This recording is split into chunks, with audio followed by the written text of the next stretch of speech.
Good afternoon, good evening, and good day. Good morning to those of you on the West Coast. Also, greetings to Timothy first in the chats. Good to see you there.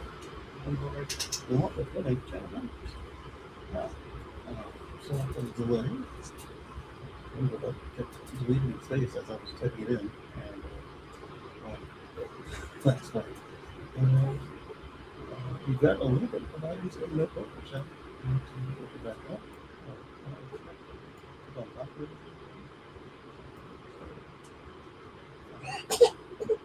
On this virtual screen, see it over there. There is one topics. There's a H complex. Let's see versions on. Oh, look at my hair. So versions. And then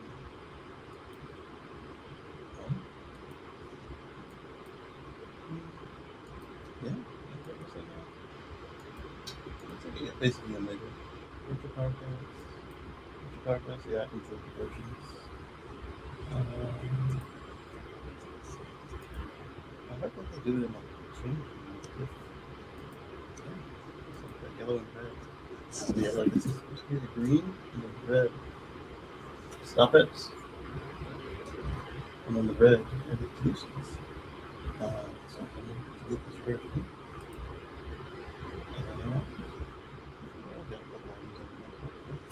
Should be fine for good discussion. Probably not 3 hours today. We go for this. We'll get there. So let's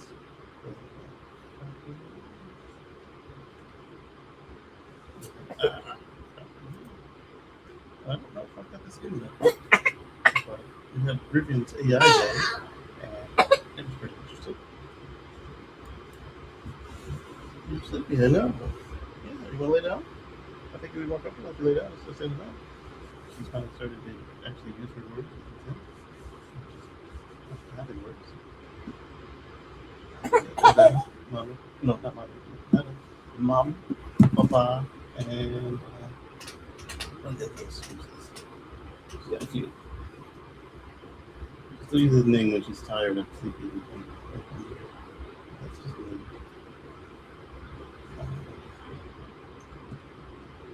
But you need to stop being a multi-purpose word and just be feeding. Tomorrow, what's my niece? I'll talk to Gina a couple of months. I'll have to send her a message. Can I turn, please? I don't want to knock your head on the microphone on. Keep sitting back up. There you go. Thank you. Oh, you did it. Want to sit here? You can lay back and take a nap if you want to. I'll let you roll off. So,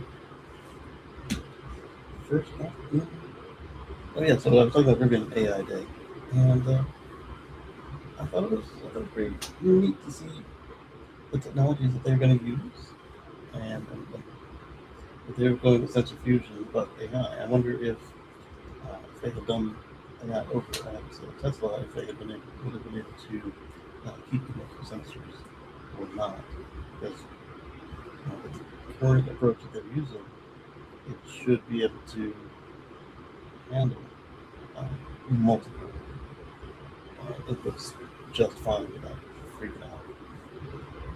Let's see, let's go ahead and open a new tab here. Tear it out.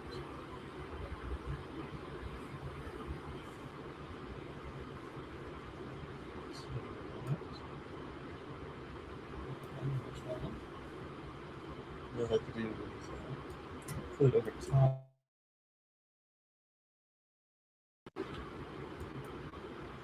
Let's fix it.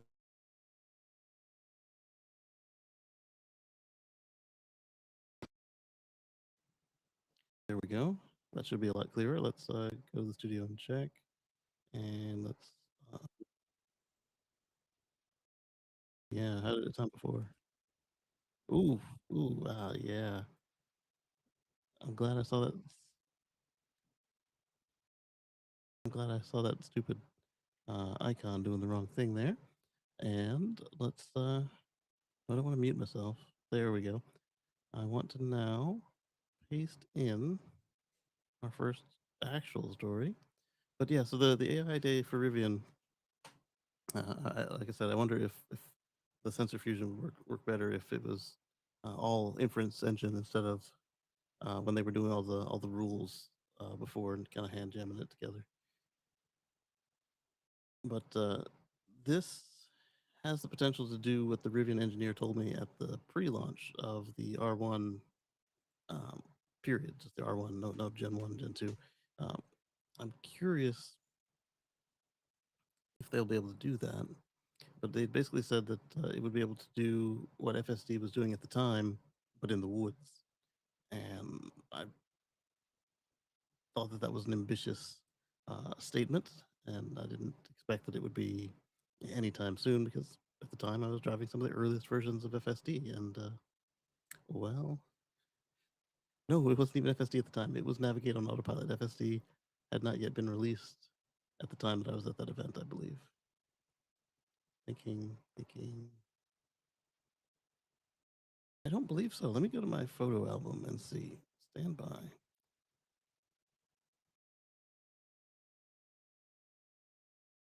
Okay, and then I'll type in a place. It's gonna be New York City. And then from there, I guess I probably could have said Manhattan. Oh, there's the Portholes Hotel. That was fun. New. Explore the most relevant results. Okay, go away. I know what I'm doing. 2021. That is not New York City.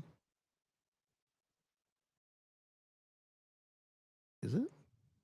That's should be somewhere else on Long Island. Joyce Kittner Travel Plaza. No, that's not New York City. You won't have a travel plaza inside of New York City. They don't have room for that. But I guess it could be the metro. So let's go back further. That's 2019. Is this an order? There's a Microsoft event I went to. I enjoyed that. Can't wait to go to another one. Still have to go to Amazon events as well now because Panos Panay is over there. So it's obviously a Surface event. Yeah, this was definitely um, pre FSD. This was just Navigate on Autopilot. If that, let's see, it was December of no, it was not. I was in New York in December of 18 for reasons I don't recall. And then for the Rivian event, I went in April of 19.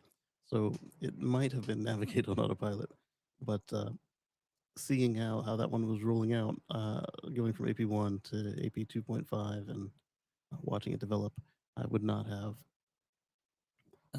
been under the illusion that they would have been anytime soon with their ability uh, to get the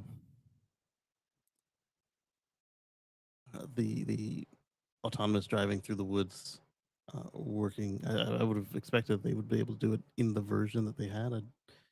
This was before Hardware 3 we knew was a possibility because I did drive the Model X there, but I didn't anticipate that Rivian would have a whole generation similar to the what Tesla's done with the not really the legacy because the legacy will still get the latest versions of FSD when they get the new computer, but the schism, the cut in the software support, I didn't expect it would be uh, not available in the car where you bought the software. Yes, you have a lot of Twizzlers there. Is it for your sister? Here you go. And for me? Thank you. Oh, okay. Okay, well, yeah. You need to share? Okay. There you go, Michael. Your sister gave you a Twizzler. I'll put these here.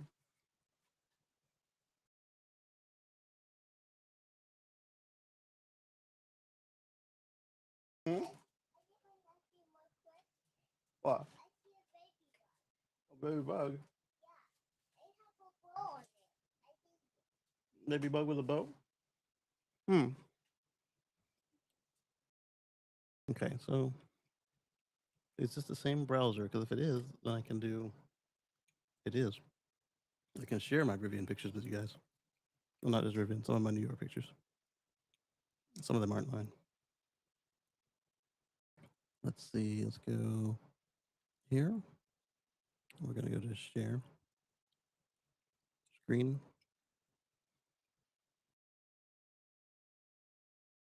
Yep, New York City. We're gonna go to share. Mm, here. Okay, so we've got. That's not my photo. Uh, that's not New York City either. That's my friend's truck. I'm obsessed with bridges.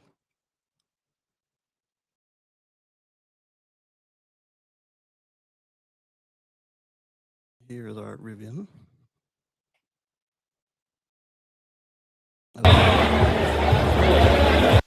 Let's pause it because of the music. And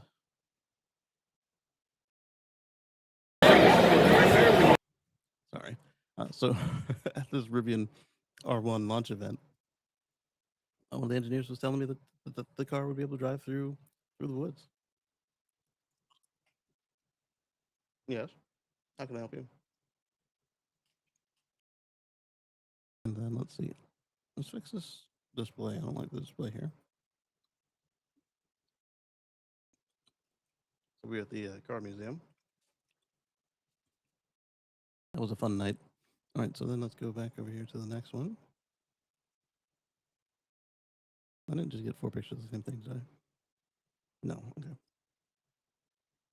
And then I had to kind of clear out because Rihanna came by and missed missed some of my questions with the engineers.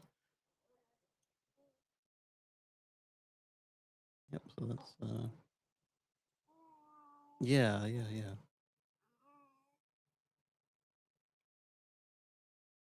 So that was a blast. I enjoyed that time there at Rivian. All right. So next, aside from my distraction with the Rivian AI Day, we're going to go to the first item in the notebook, which is this one. Share tab. Close down the photo album thoughtfully, because if I just close the photo album, it's going to start playing somebody's YouTube video, and that would be confusing and distracting. There we go. There's our YouTube video that we're making right now. We're live. And we're muted. That's good. Oh yeah. Oh okay. Oh, she loves to say yeah. That was the other one. Let's see. So this one, Northern California's largest non-Tesla fast charging hub, is now online.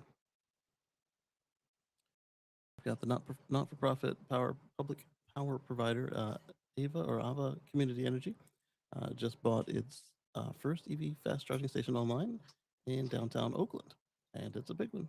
We've got 18 Kempower DC fast chargers, making it the largest non-Tesla fast charging hub in Northern California. The majority of the plugs are CCS with a few NACs and one Chatamo plug. Hey, if you got a Leaf or a Mitsubishi, well, actually, Mitsubishi yes, if you still got one of those hanging around, but I was going to say the Mitsubishi Outlander, the early ones, then you are good to go on that Chatamo. It's outside of the Oakland City Center West Garage, and it's right in front of the region's uh, one of the region's busiest urban neighborhoods. Well, that's good right there, because if it's in front of an urban neighborhood that's busy, that means that you are servicing the multifamily occupancy problem. The problem being that too many of the owners make it too difficult to install uh, home charging. So the only convenient way around that, aside from work charging, is DC fast charging in a place that's either close by home or a place that you're already going to go, like the grocery store. Or I would say the movies, but 2019 changed that, didn't it? Let's see. It's inside the Oakland City Center West Garage, and Nearly half of Alameda County's residents are renters, so public fast charging is an essential service for EV drivers who can't plug in at home. Yeah, like I was just saying. Ava says this is the first step in building a network of up to 15 stations focused on expanding equitable access to EV charging. That's good. Somebody with no teeth, you're ripping that Twizzler. She's got the first one finally cut through. You can feel it there on the gums. The big part of the plan is that giving residents the infrastructure they need to switch to EVs and supporting current EV drivers with stations that are reliable, accessible, and community focused. All right, so that is beyond my line of sight. For some reason, I am going to, rather than raise the um, text, I'm gonna look at the camera. I'm gonna aim up. There we go. It moved over to the left, so now there's even more overlap with the screen. Let's see if I can't put it. That went down again. That's better. Okay. So now I can kind of look at the thing, and I'm looking at you guys, and I don't have to look all the way down to see the bottom of the page. Iron sodium grid batteries just took a big step forward to the U.S. rollout. That's interesting. It's not on our list. We'll go there. Let's open it in a new tab. Here's the comments on this one. Commenting has ended. And I'm logged out again. There's been a 20 stall EA station in San Francisco for about 2+ years, so that's not true at all. Is San Francisco considered Northern California? Looked at the Kempower press release. There's a photo showing a total of 31 plugs, 26 CCS, 4 NACs, 1 CHAdeMO at the site. So likely mean most of the 18 dispensers are dual plug, and unlike most of EA's equipment, both plugs on a Kempower dispenser can be used simultaneously. Hey, that's cool. I didn't realize that. So literally all 31 can be used together. Nice. Although I'm sure it probably derates when that happens. I love that charging hub, nice facility and lounge. I came here to make the same comment. Please don't just reprint just press releases without fact checking. Yeah, that one is an easy one to fact check, but the beauty of the community is that you can correct with local knowledge some of these uh, misleading statements. Uh, so what I'm guessing that happened here is if they've got 30 EAs and 26, I'm sorry, 30 EAs and 31 plugs here, this would be larger than the EA in that you can charge them all at the same time. But in terms of footprint, in terms of several items, it would not be the largest or the first.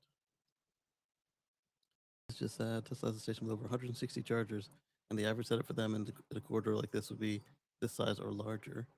I'm glad others are coming around, but celebrating this small installation in 2025 isn't really warranted, as they should be putting in much larger ones to give Tesla a true competitor in the charging market. I feel that, but I realize that it's not. Uh, hey, Timothy's in the house again. Greetings. Yeah, I was a little bit late to the start because Munchkin here was I'm dragging my tablet around. So with the idea of others having big stations as well, I just there are only so many that can do it at that kind of scale. We've got EA, we've got Iona, um, we've got any manufacturer that chooses to put the money into it, but they won't, at least not anytime soon. So the idea that anybody else would put in something as big as Tesla is either wishful thinking or unrealistic thinking. These stations are hella expensive. We're talking, depending on whose equipment you use. I guess you could use Tesla's equipment and come in much cheaper. You're looking at up to $300,000 easily just for the paperwork before you get into any of the equipment. And the equipment for everybody else is more expensive than what Tesla's putting in to get the level of CCS1 and NACS that people have come to expect. and even the Chatamo system is probably a bit overpriced at this point, even though it's a dying system. So I feel it, I appreciate it, but I also realistically, it's the wrong way to look at it. As they start to catch up, then yeah, you can say, hey, you finally started putting in 30 stall stations. Yeah. More questions? What? A frog? I don't know anything about frogs.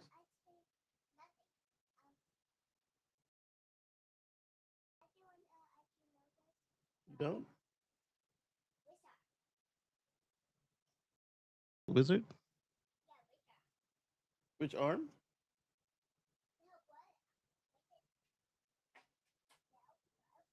I can't see that. Like what? She's pantomiming something to me.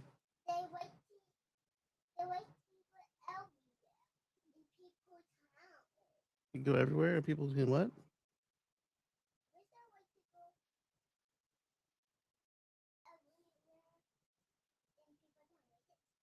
Oh, I don't, I don't, I don't understand.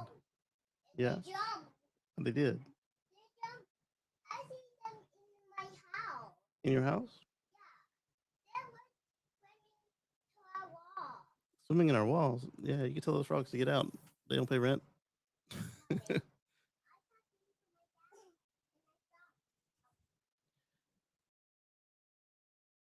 Ah, we've got breakfast, lunch, brunch, and our beverage, so we can take our medication. And we'll see if the wiggle butt wants to leave me. Do you want to stay here and do the show with us, or are you gonna go? Oh, she's spinning us with her big old legs.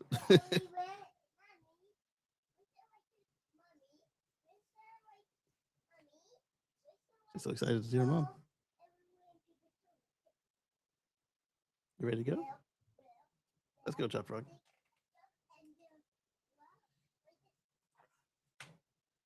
All right. So now I will not be rocked. Although I did just get cheese all over my cord. I'll have to figure out how to clean cheese out of a braided cord. Uh, so yes, so having others get to the point where they can afford and do large stations, that will be uh, the dream. But if we can just get the stations to exist at all, I think that is a start. All right, so over here we've got Budget. Hello, Budget. Good to see you. Uh, just announced Teslas are now doing FSD in Austin. WIY. WIY. Don't understand the WIY. However, they're doing it with nobody in the car. I didn't see anybody in the back seat, so it wasn't doing a passenger. It was just either validating or it was relocating, or it was exciting to see. The one I saw was like a 15-second clip. Yeah, no drivers, and there were nobody in the back of the car either. So that was pretty cool to see. So next, actually, I say that, and I think I've got it on my tablet here behind the spaces. Let's see. Yeah, let's see if I can't put that on screen. How do I want to get there? I guess take this one and move it to X, and it should be one of the things on top of my screen based on the amount of times it's being posted here. Let's go to X, and then this looks cool. Interesting. Oh, they've got one of those puddle projector lights. They're replacing their license plate light with it. Ah, some message in Mandarin. Oh, plaid. Can you change it, or is that just in the lens? One was plaid, and one was does look cool, but I don't know. I'll give you an update for it. Up. Oh, I can go ahead and rotate that, so I can now get. Oh, that was getting cramped. The mic arm was beaten against the other tablet case. I remember when I had 2 million free Tesla supercharger miles. 2018 out of warranty is eligible. Should we do it? Battery drive unit extended service agreement 2000. Um, I would, just because mine got replaced, but I'm assuming your 2018 is your Model 3, so then it's not as necessary as it was with a Legacy. High voltage battery and drive unit extended service agreement for Model 3 and Model Y in the U.S. So on YouTube with Sawyer, Merritt, and Farzad. Yeah, I saw it here on X. I was looking for it. Was like it's like all over my home feed on the tablet, but it is like nowhere here on the. I'll have to type one in on the main feed on the computer. Payments installed, no AI, no OneDrive, no BS. So, no, don't go back to XP. Bad updates. Interesting.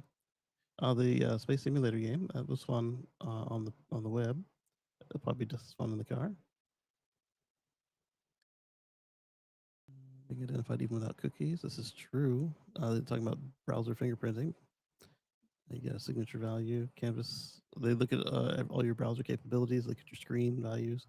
So like mine stands out like a sore thumb because I've got a freaking curved TV as my main monitor. Actually, that's literally true for the monitor in the box in the other room. It's considered to be a Samsung TV, but this one I'm using is just TV size. It's not a TV. It's a monitor. Um, yeah, browserleaks.com. If I delete my cookies, the advertisers can't track me. No, you just make it fuzzier as to which one you are. This was pretty cool. They had some live views of the 3D uh, live charge site maps. Talked about that. It still doesn't know when somebody's taking up 2 spots. Oh wait, no, now it does. Okay, that's cool. It didn't used to. Not when it came out like last week or 2 weeks ago. A cool feature I noticed with the new Tesla live charging side maps is that it shows you what a stall is unavailable when the EV is taking up 2 spots due to their different charge port locations. Okay, so that would be like an F-150. Oh, it's a live shot. It says that's the Bolt. The Bolt is taking up 2 spots. And it marks out X on the map. Nice. It's be great for crowded sites so you don't park in a spot that another EV is taking. And I'm gonna give it just a little bit more scrolling, and then I'm gonna go ahead and do. So they're doing the grok for navigation. This arrow has been stuck and following my car since FSC visuals for 2 days now. What if you got taped to your car that it thinks there's a turning arrow behind you? Oh, isn't that sweet? Baby boy Flash has arrived. Mom and baby are happy and healthy, and I'm now part of the dad club. Are you a boy dad or a girl dad? Congratulations, guys.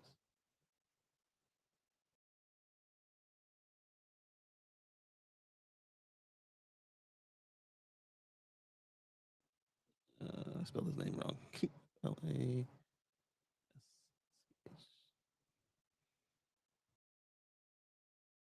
All right. What the heck? Oh, okay, that car is being suspended from being pulled out of water. It's Model Y. Recently came across reports suggesting Tesla may be developing a system that automatically opens windows in the trunk if the car goes underwater. Not confirmed officially, but I think that's real.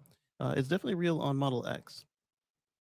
Every new Model X in the water situation I've seen, the Falcons go right up as soon as it hits the water. So it's been doing that for a few years now. So what would be new on this is if it happens on all of them, and it didn't used to do that. Most cars become death traps when submerged. Doors seal shut, power fails, panic takes over.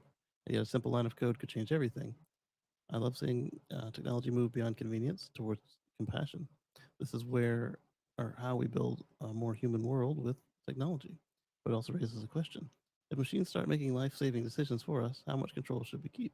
And how much should we let go? Well, I mean, in this case, as you already said, the panic takes over. It's going to have to be a case by case basis, won't it? That is a good point for discussion. Let's open this one in a new tab and we'll come back to it because we were looking for the what happened here? Why was your car open in the snow? Or is it testing? Many people still think that EVs cannot handle extreme cold despite facing lower than negative 30 degrees. And the harshest winds on Earth and Antarctica are 100% electric pole to pole area, aka Sunrisa did not miss a beat. Okay, so this is, I don't think it was meant to be open in the snow. I think that the Antarctica jumped in. Yes, indeed. Congrats to the Flash and family. And so give them a update on that. I'm now a docking master. Nervous laughs at how somehow convincing Apple to send me $50,000 in hardware for a silly project. Is he doing an AI cluster?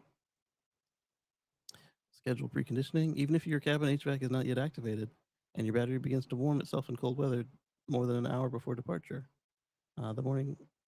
This morning, my truck is parked outside. It's 2 degrees and scheduled preconditioning set to 6:15 a.m. By 5:10 a.m., the battery is already warming for departure using power from my charger and not the battery itself. This means I'll depart with a proper 100% charge and no blue snowflakes. That is a feature that is nice to have.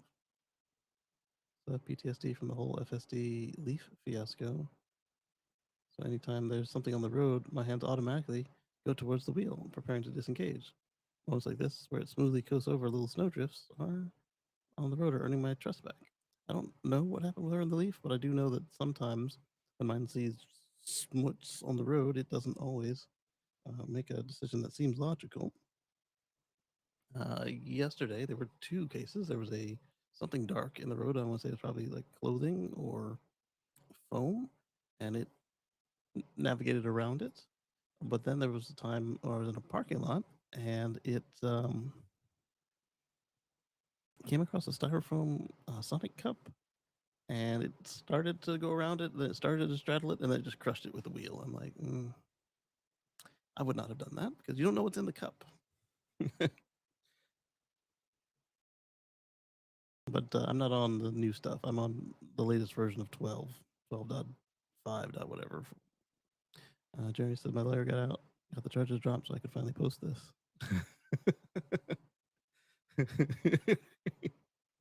So he's in Santa mode, and everything shows up as reindeer. Um,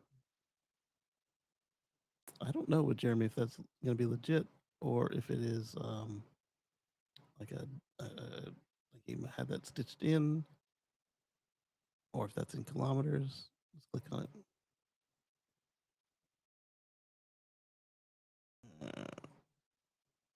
No, that's MPH. What were you doing, Bo? That might be real.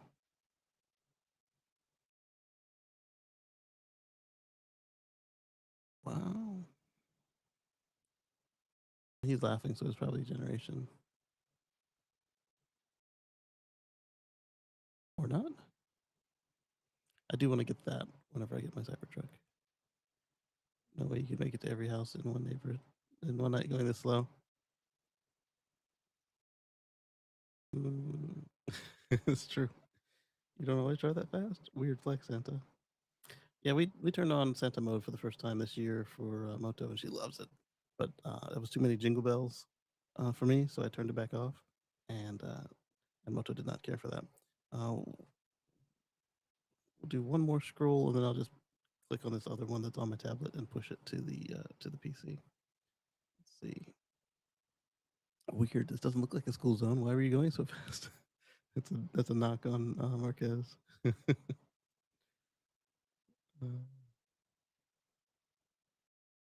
All right, let's see. I'll go back. It's a great balanced video for Kyle Connor. Some important questions asked here with a mix of optimism and skepticism. So many autonomy experts giving an opinion out there and not asking the right questions and jumping to conclusions. Competition is good, but it's clear that Rivian is way behind Tesla when it comes to autonomy. Uh, how far is way? You get that way all capitalized, but we don't know that they didn't use NVIDIA's training set. That would give them a leg up from where they were. We don't know how much they were collecting with the Gen ones and uh, like in shadow mode on the Gen twos. Competition is good, but clear that when it comes to autonomy, but what else matches what Rivian showed on AI Day that is sold in the U.S.? It is just those two, Tesla and Rivian. Everything else, I mean, they had the Ultra Cruise coming and then they changed their minds, so it doesn't count. Rivian FSD test ride, long road ahead, but the correct choice. Yep, it's true. That's true about that. Sassy.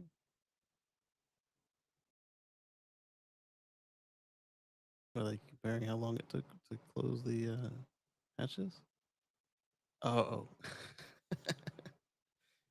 But see, the thing is, you don't have to sit there and watch it close. You can push the button and walk away, and then check back to make sure it actually closed. Or you can push the button and then get in the vehicle. So it can be the same effective time to you. But yeah, I get that. We'll pull this one up for discussion too, just because it's wild. Chris is talking about wait until people realize Rivian doesn't just plan to put these chips in cars. Good point, Chris. FSE 14.2.1.25 picks a spot, but then gives up. So this one is new. It came in the holiday update. That's why you guys with the new stuff got your stuff last. I say last. I don't know that the OGs didn't get theirs on MCU one yet. I would think they'd be first since they didn't have as much to put in there. Makes us laugh as Meta just launched a native WhatsApp app on Mac and iPad and just swapped it with the native Windows app. Just as it swapped the native Windows app for a web app, so bad. And which is going to annoy the heck out of me, Messenger on Mac is going away because reasons. Literally, they could run the iPad app. It's the same chip. Do better. All right, so I'm tired of scrolling and looking for this thing. I'm going to Joy, this year's been a little crazy roller coaster ride. Lost my business overnight. What? What happened to your business? I had to crawl my way out of it. I was in combat mode through early November when I started to look up. Now it's December and I'm finding a place where I need to be. Super thankful those who didn't abandon me. Continue to show your love and support during this incredible, trying and difficult time. Here's a heart. I don't know what happened to you. Ice agents pepper sprayed a baby girl. The baby girl and mother and father are all U.S. citizens, just in case you thought your family was safe. They're not even supposed to be using pepper. And they did a kid. Rafael over Peraza was spending this weekend like any other dad on a grocery run with his wife and baby daughter at Sam's Club. They noticed ice agents in the parking lot, decided to leave without shopping. I think that's a smart move. Agents filled their car with pepper spray. What? Video makes me sick to my stomach. His daughter screams in pain and struggles to open her eyes. When they rushed to the hospital, the doctor had to call poison control because they'd never treated such a young child for pepper spray exposure. You're not even allowed to bring pepper spray into Canada from the US. I don't think you're allowed to use it there as a citizen there either, but ah. Now the family has to monitor for potential long-term damage to their daughter's lungs and eyes. Tristan McLaughlin, DHS spokesperson, denied the agents pepper sprayed anyone at Sam's Club. They lie so much. Why do they have to lie? Good gracious. They do it on video too. The video shows otherwise. There it is, plain as day. An agent filling the car with pepper spray while a baby screams inside. Committing heinous acts of abuse, state-sponsored violence against babies, and then lying about it as if we are foolish enough to take their word for it. Yeah, that's the other part. Like, if they didn't lie about stuff, we could believe the stuff they say. But now we don't trust anything they say. Vars is a U.S. citizen. His wife is a U.S. citizen, and the baby was born here. And now he says Now he has hate towards the government. Who could possibly blame him? His wife was filming in the parking lot scene on her smartphone. She wanted to show the baby. She wanted to show their baby the turbulent times she was born in someday. Instead, she got the only evidence that makes them feel empowered to speak out. Hmm. Read their story on the post.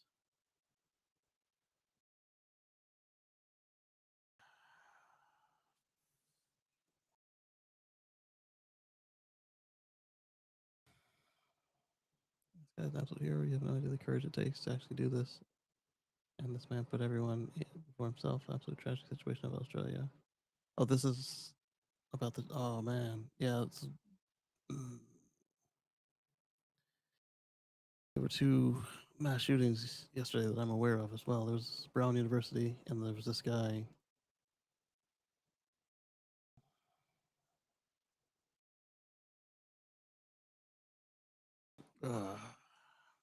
Oh, here's the video I was looking for this whole time. Sorry, the algorithm knows what really gets me going, and I'm here on camera, so I can't say half of what I want to say. But you can't do self-driving without lidar. So many experts told me over the years. I was given so much poo for telling them they were wrong. Guarantee no one will apologize. Yeah, that's true. They'll pretend they never said it, or they'll just change the subject. And so, you said Sawyer and Farzad. This one is from Sawyer. So a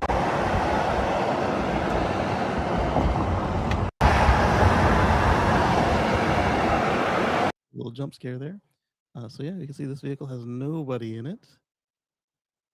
I don't know where it's going. I wasn't sure it was a robotaxi either, but um, it probably is. The reason I'm not sure it's a robotaxi is because they also do deliveries, but at the same time, you can see the screen, and it doesn't say delivery mode on it. It's just kind of off. So you wouldn't need anything on the screen in an empty car, and it's not in delivery mode. So it's probably a robotaxi. So this is a budget was telling us about this one, and that's when I went on my little field trip, sidetrack. And yeah, this is we're on the cusp of something all brand new. Let me take a bite of this and get my meds before it gets cold.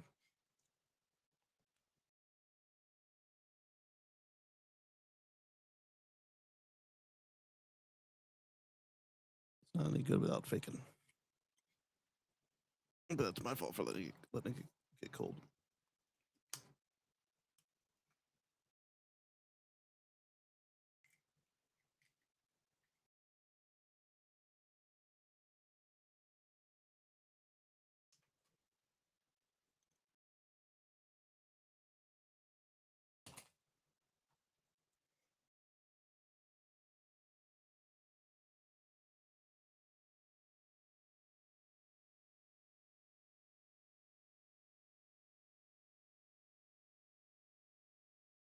Okay.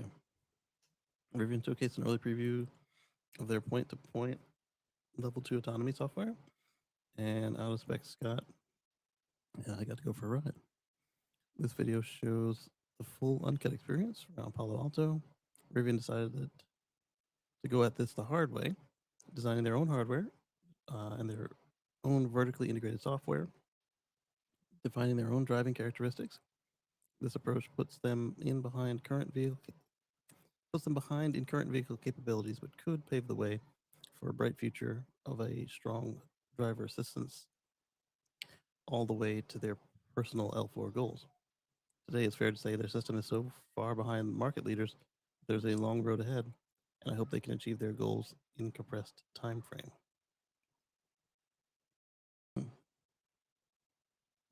5G glass storage memory crystals promise up to 13.8 billion years of data storage resilience, which is also the age of the universe.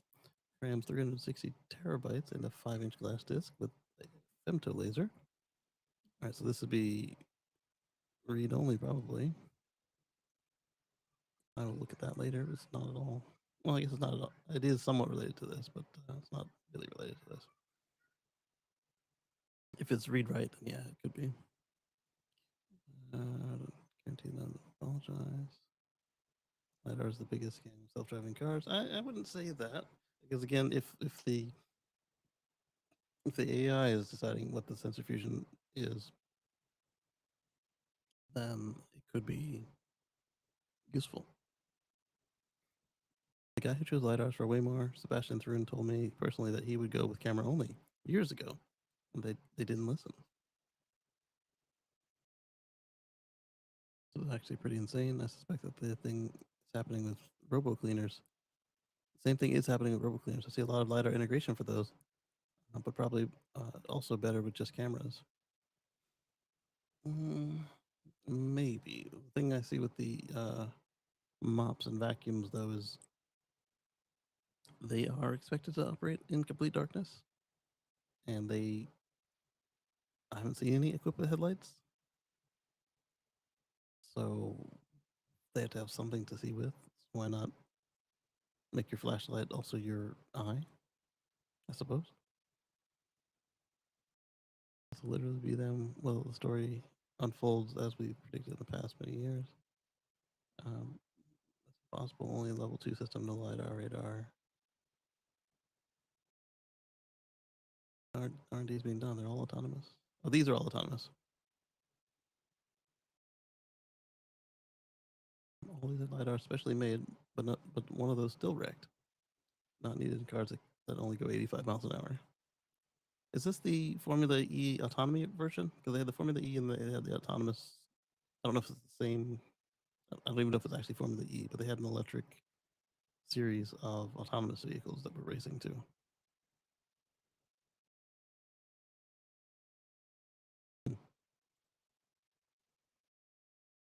But how's it going to see how to drive at night?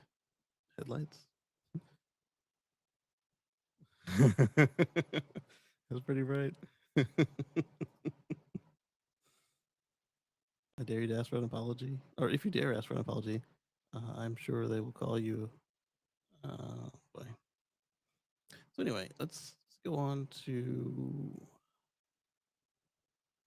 we were on the first item on the notebook, and then we got here. So let's see. I said we would switch to this one. Yeah. So the question of the car doing the right thing, and how much do we want uh, to cede safety to autonomy?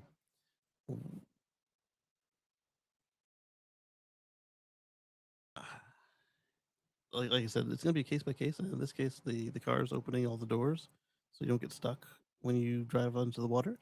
Um, that's an easy yes. Other situations, I'm not sure. It's got to be case by case. Like for instance, when you try to make the car run into a wall or a VRU, it makes pedal on machine says nah, but it'll still let you go.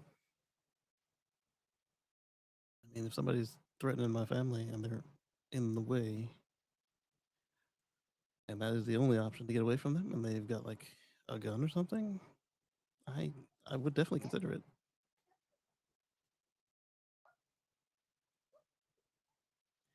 And if the car has like my car has decided, hey, this battery can't be confirmed to be safe, we're gonna disable it. It was annoying, but I didn't have to worry about 400 volts and my family.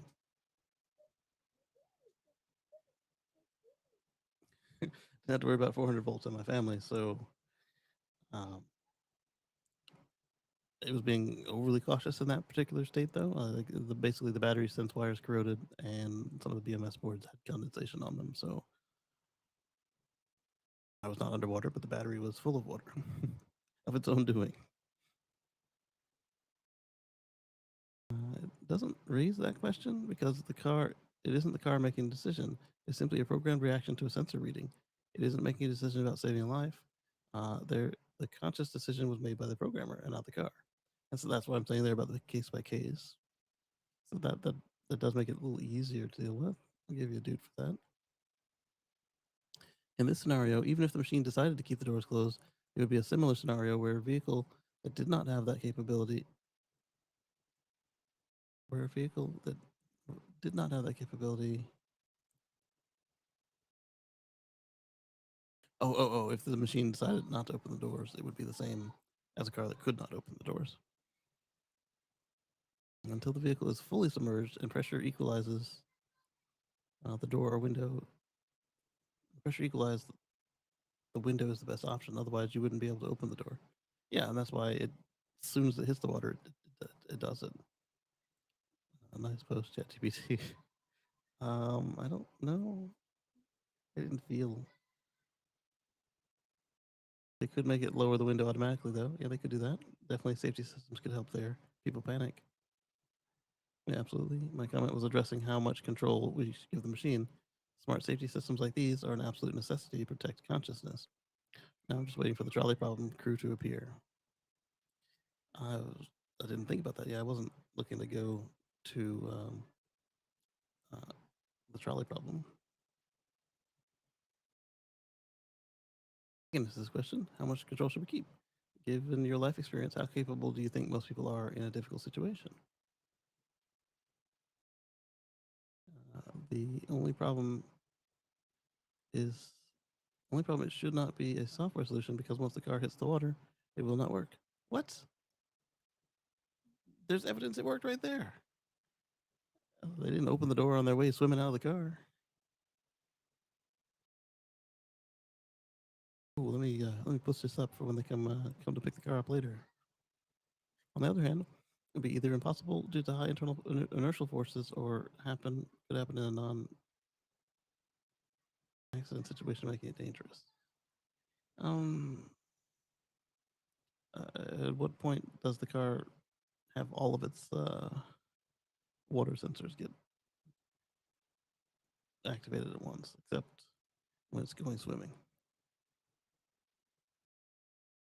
and sinking, because that's different than you forwarding water with it. That sinking situation is completely different. By the time the car detects the water, it's already too late to open the doors, and you have to wait for the water level to rise. So the internal and external pressures equalize for you can open them. That's assuming the electrical system can function underwater. One, the electric systems do function underwater for a time, and two, these are not happening too late to the point where they're doing it. There's a door handle on the Tesla. Not sure if all models. Look at the end of the armrest under the door handle. Do it now while you aren't in an emergency. Yeah. I just keep them closed so I don't get wet.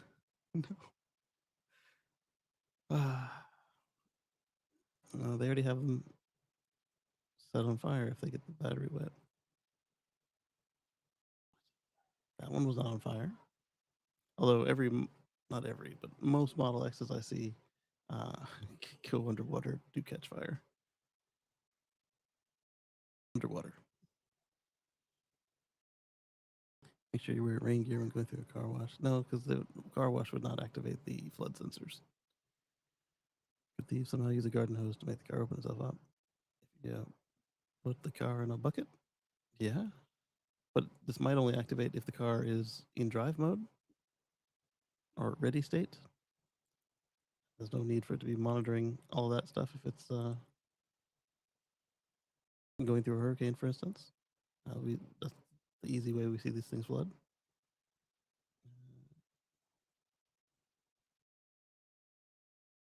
Biggest hurdle, and Tesla can do it. Any car company can do it. Door seals shut, power fails, panic takes over. Um, yeah, the power fails. The main power is there's backup power. I don't see his problem with that. How will simple code help when the power goes out? It's got two power systems, yo. Already, in case of impact, the window's lowered by a few centimeters. The doors unlock. An emergency call and activation of the mics. Yeah, there's that. And then previously, the Model S would pop the door handles out if the airbags ever went off. They would just, as well as if it shut down for um, in lane for AP1 failure to take over. AP1 would park in the lane, and then at the end of the incident, it would pop the handles out so that somebody could come in and assist you with your medical emergency. beat you.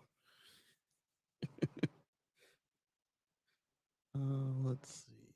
Tesla driver, 2 kids burned alive after rescuers couldn't open the electronic doors, according to the cops. Well, what did I say about trusting people who lie all the time? I know not every cop lies, but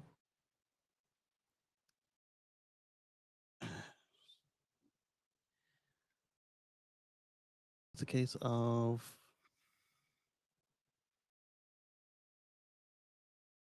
you have to fact check everything they say. That's just the way it is, unfortunately. Especially in cases where you're looking at a new technology that people don't understand, in this case. And I'm still salty about the cop that let that old man burn alive in the Model S because he didn't have his glass break tool on him. The man crashed in a bed of rocks. It was a rock bed of like instead of flowers, they had pebbles and boulders. He could have picked up a medium-sized rock, smashed the window on the other side, and helped the old man instead of complaining he didn't have his tool on him.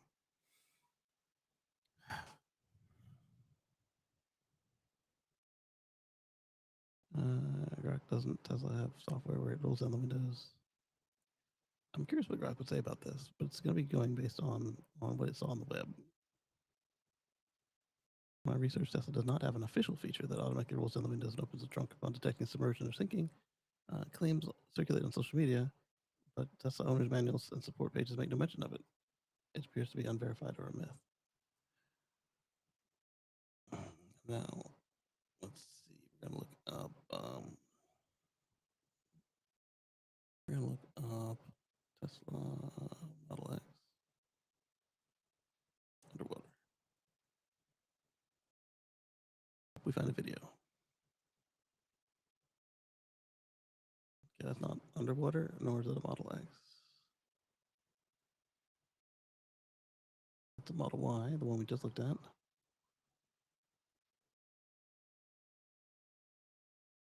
Yeah, so every Model X I see underwater is got the doors open. Done renting out my Teslas. I can't believe our Model X is underwater because the renter failed to enable boat mode. Why didn't Tesla automatically enable this feature when it detects water? How am I gonna recover from this? Is that yours? And there's no boat mode on the Model X. From Corbin Williams. And that's what I'm saying. Like most Model X's I see underwater are on fire. Original post on Instagram. Wait, was he using Google Maps? Not sure. Already on fire, or they just shoved it in. The original post claims it. I rolled down the boat ramp, but I highly doubt it just rolled down on its own. Um, if he had insufficient traction and too much load, it could have been pulled underwater. That is one I've seen a couple times. Probably not. No road here. I think he should close his wing doors for swimming mode in his Model X. I'm hoping this one is one of the ones where they show the whole thing, and that was just a clip of it. Let's copy the link and paste and go. So I'll have to redo it. Nope, that's what we got there. Probably hear it catching fire. Oh, music. I didn't want music. I wanted the sound. That's a fail within their submarine. All right, so there's other videos. I'll continue on this sidetrack for just a moment. Instagram is capture my back button, jerks.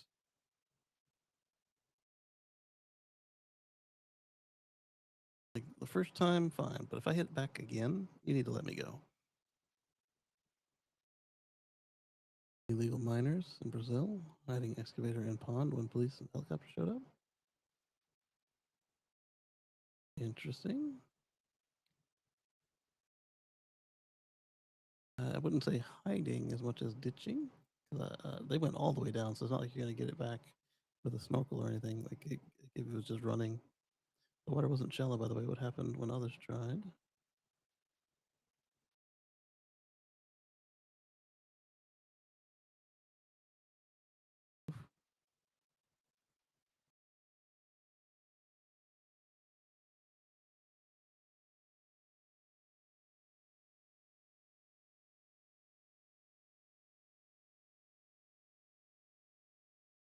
I'm guessing I didn't catch the beginning. I'm guessing that his worked. You call that a Subaru? This is Subaru.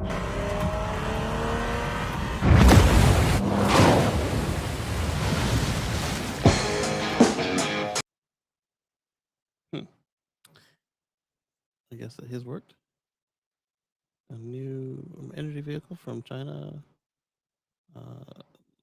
BYD navigates 1.5 meter deep waterway at the company's racetrack in Zhengzhou. Through that water, test the batteries days or weeks from a thermal runaway fire. Don't think so. Submarine car. That's another waiting. Oh, this is the vehicle on fire underwater. Test Model X burns underwater. Finally, Tesla can do what no other ICE vehicle can accomplish. New Orleans.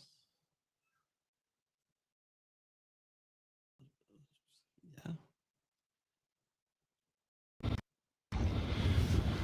Oh,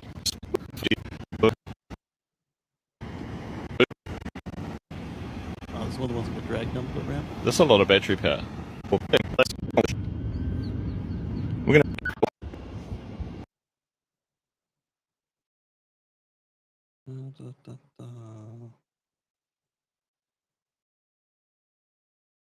Oh, this one in China. The car autonomously jumps into the retention pond.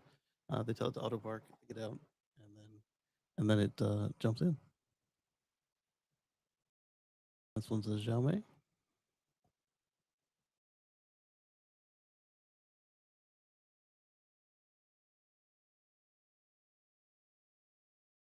I'm assuming it was supposed to parallel park there behind that Honda CRV looking thing, and instead did this.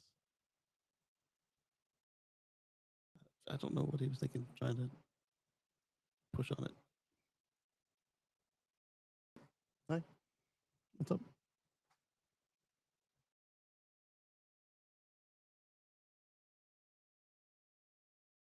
Looking at me like making faces.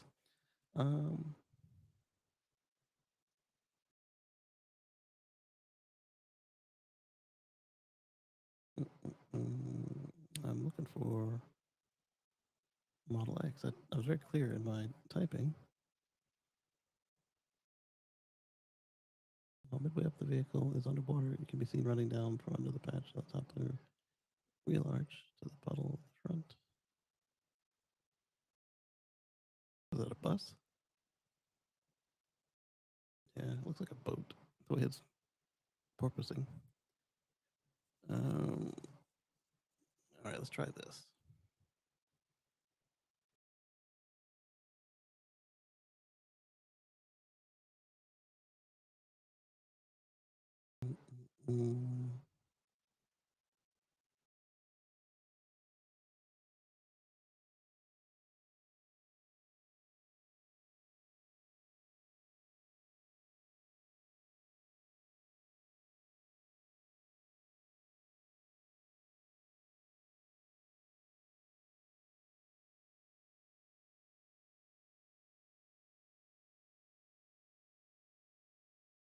More than just this one.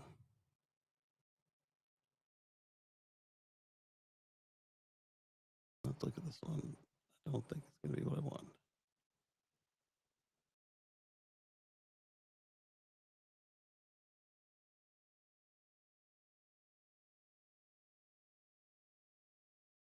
Yeah, this one was already on fire when they got started the video.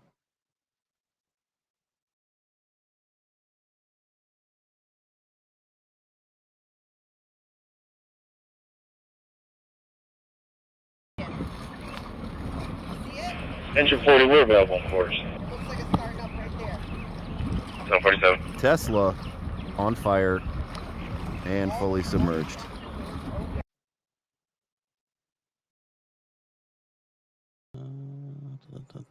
So it looks like it's going to be kind of harder to find the one I'm thinking of, where you see it get dragged in, and then you see the doors pop open on their own while the person's freaking out.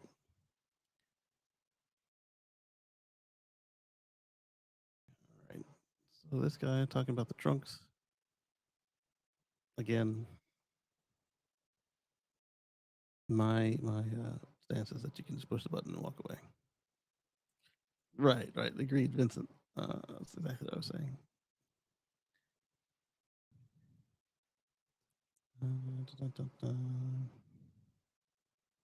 Now go sit in the driver's seat and open and close it. Yes, you can always close manually if you need to save 5 seconds, but people press the button and go get in the driver's seat. Or if you're already in the driver's seat, you can push the button, let somebody else deal with it, and then push it again. Another nice touch. Yeah, but you don't have to stay there while it's closing. Walk away or get in the car while it's closing. No need to wait. The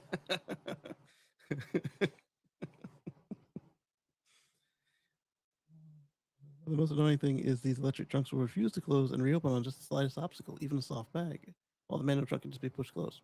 There is that, and that might be a reason you're waiting around, but at that point, you were already gingerly shutting the trunk anyway to make sure that you didn't pop it off the hinges or dent it, or depending on what you're closing it on and what car we're talking about. Motorized toys prevent children's fingers from being crushed. Yep, and the bump on your wife's forehead when you didn't see putting a bag in the trunk, and there's that. And so those 5 seconds does save you from a few problems. But these 5 seconds cost very dearly. Automatic opening is a useful thing if you got your hands full. Let the automatic close. Dot dot dot. If your hands were full packing the trunk, and they'll probably be full unpacking it as well. Rather than going back to the car to close the trunk, just hit the button on your phone app. I do that all the time. I love the full power door situation on the Model X. I can empty everybody out. I can have a handful of baby and accessories, and then as I approach the garage, push the button, boop, and they all close while I deal with the entering the building stuff. It's supposed to be raining today, but I also think the battery might be full. Let's take a look. 97.86%. Let's go ahead and switch to battery. Looks like we can't switch to battery. Let's go ahead and open up the phone and switch to battery.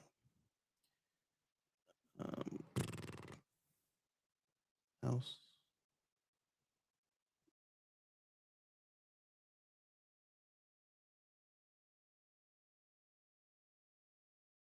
Excuse me. There it is, battery. And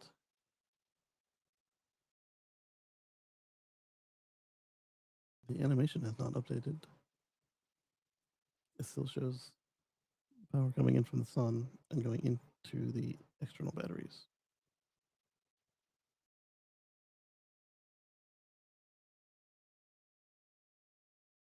And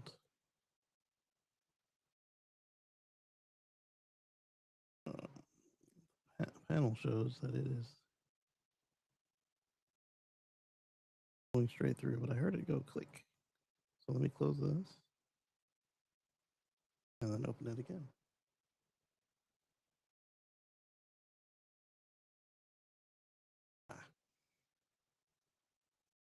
Typed in the name of the wrong app.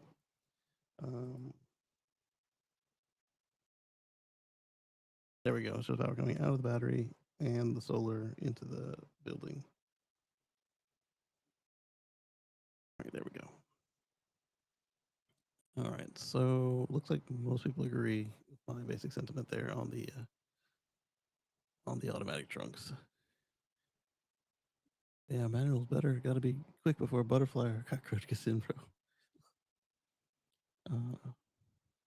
Or just a mosquito if it's a SUV. Panda versus King of the Mountain.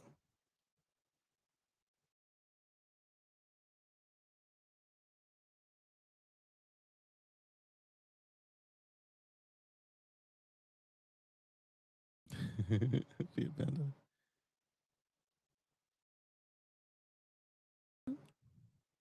Why couldn't the Range Rover do that? Was he not wearing snow tires? Looks like the Panda is.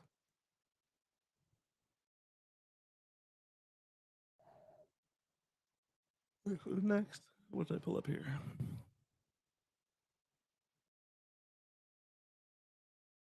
I'm not a robot.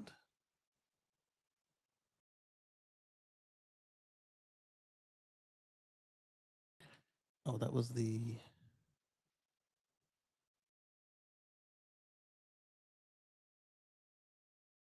Mm,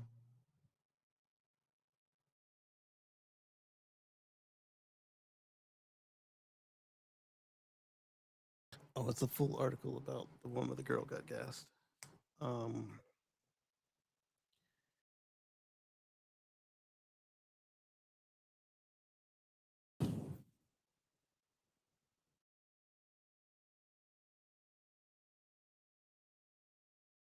empty glass memory crystals. Literally how the computer system in Star Trek works. This is, yeah, accurate.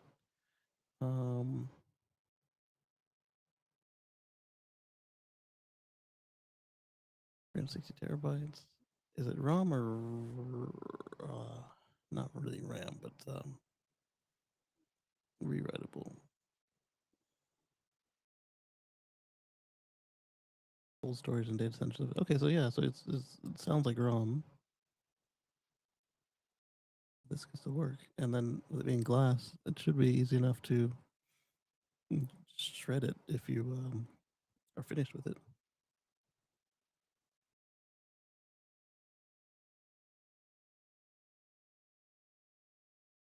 Fuse silica glass bladder, then using a femto laser encodes data in nanoscale structures. So basically, this is like the flat version of that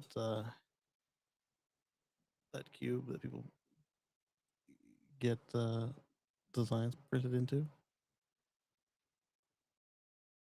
Assuming there are no external mishaps along the way. I'm assuming you could still put either make them into not really a raid, but you could still put some redundancy in there to make sure that if something happens to a part of the structure, that you're still good.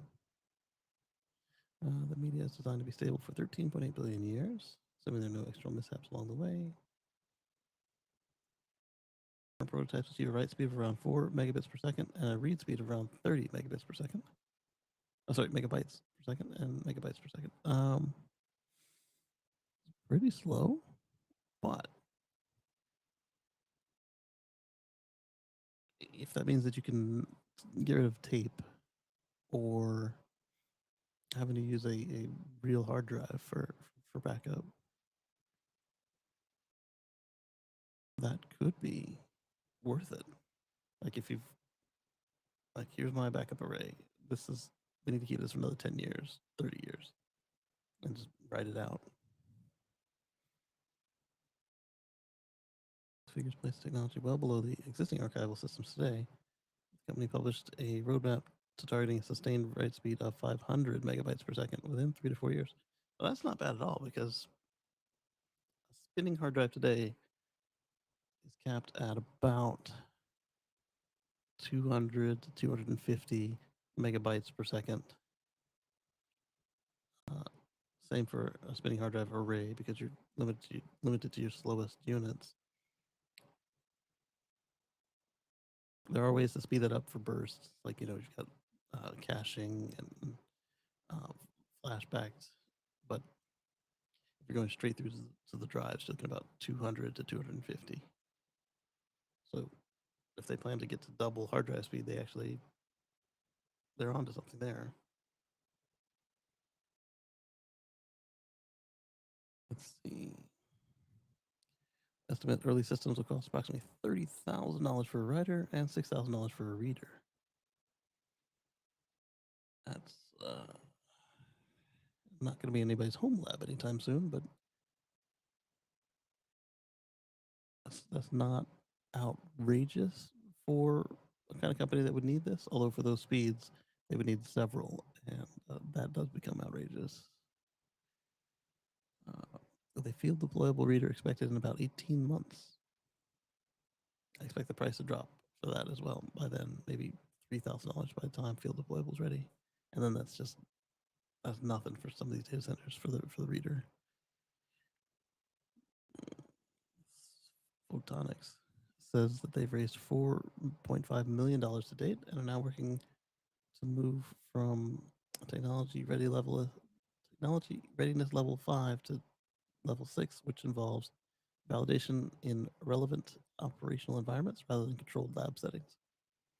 Yeah, you're gonna need to get in the data centers. In terms of lifetime longevity, the company just oh, you know what though? That 500 could just be a read. What if they have the same ratio and 500 is the read, and then was it 5 times better for the write? That would be pretty good too. They're not alone in using non-magnetic cold storage. Microsoft has publicly tested glass media under its Project Silica program, while others, such as Terabyte, are promoting ceramic-based alternatives aimed at robotic library systems, where what differentiates photonics approach is the focus on licensing the media and optical platform into existing data center architectures, rather than building an end-to-end storage service. They didn't even mention the people who are trying to store stuff in DNA. So on a data center level, this could be relevant, like to the training. I don't see how onboard the car could be relevant, except for um, I don't know why the car would need a library like that, but it could access as ROM. But I guess possibly. Tape keeps kicking. Breakthrough 40 terabytes at native spec announced. That's LTO 10. LTO 10. I'm curious on that one. Not for this, but just to look at the prices today. It's going to be. I was just saying how the prices on that thing seem high. At least LTO 10 is going to be up there as well. Panasonic latch memory could enable central processors to catch up to 60 gigahertz, 20 times faster than standard cache. Scion CEO claims NAS storage could last a staggering 10 years. Yeah.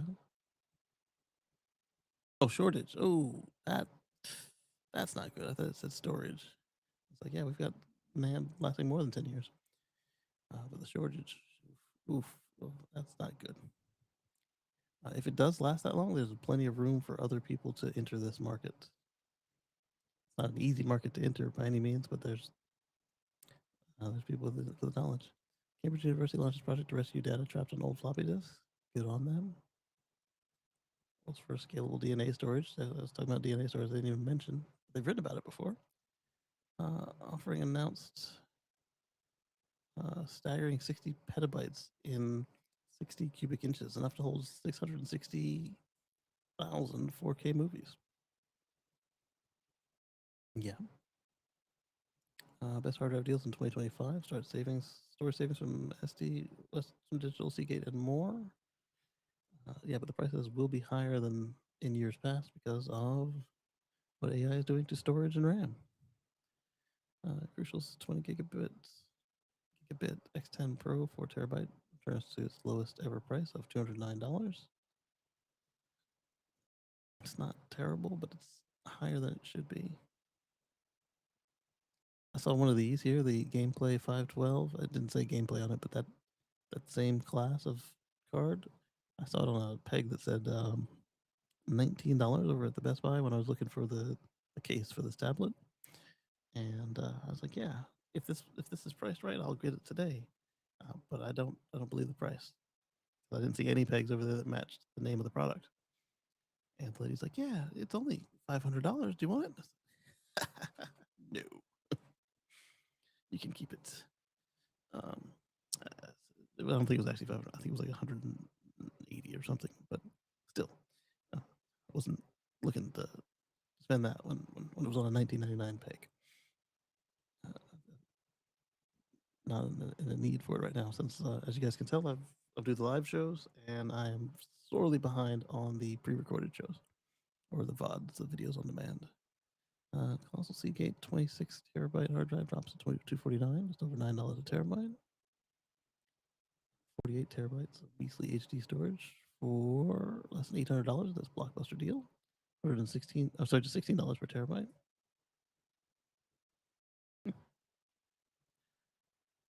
Oh, if I did that, I could cut some of my hard drives out. All of mine are like 10s, 12s, and 16s. I think I've got 18 in there somewhere. 18 or 2.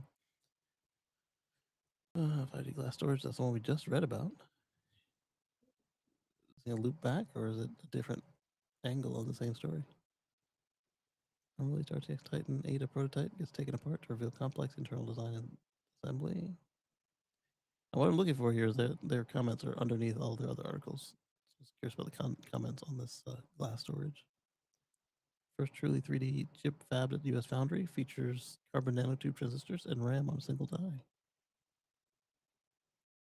Right there, I was just talking about, there's opportunity in storage and RAM if the storage is really going to last 10 years. Fabric speaker portable. New fabric speakers use flexible electronics to be thin, light, and flexible. Interesting. Commodore International challenges Italian rivals' trademarks in escalating brand disputes. So the Commodore company was recently sold to enthusiasts, and I hope the enthusiasts win. Because if you've got a IP squatter there, that's not so fun as much as you've got actual enthusiasts willing to actually use the product and bring it back. 53 years later, bus standard launched by HP in 1972 gets a stable Linux driver. There's a lot of stuff going on in Linux right now. It's just phenomenal to watch. So there's one comment. We did all this for one comment. Can't we blast data to space and have it bounce around forever whenever we need it? Maybe. Oh, I need to know more about what you're thinking of there. All right. Like I said, tape isn't really exactly relevant, except that it's the pricing of this would be.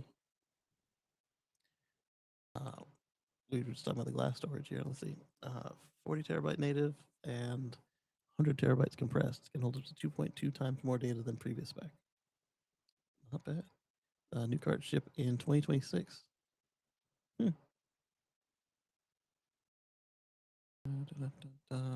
Industry leaders HP, Enterprise, IBM, Quantum.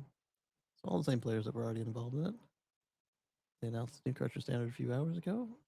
An email to Tom's Hardware organization heralded the new cart's 40 terabyte native capacity, which they say can deliver up to 100 terabytes compressed, assuming a 2.5 to 1 compression ratio. And according to LTO, it's a breakthrough format driven by preservation demands as data collection skyrockets in today's AI era. Man, if I could afford this, I would only need 4 or 5 tapes to back up my systems. um, 2 major innovations. I'm looking for the price, really. I could just Control F on a dollar, Command F on a dollar sign, but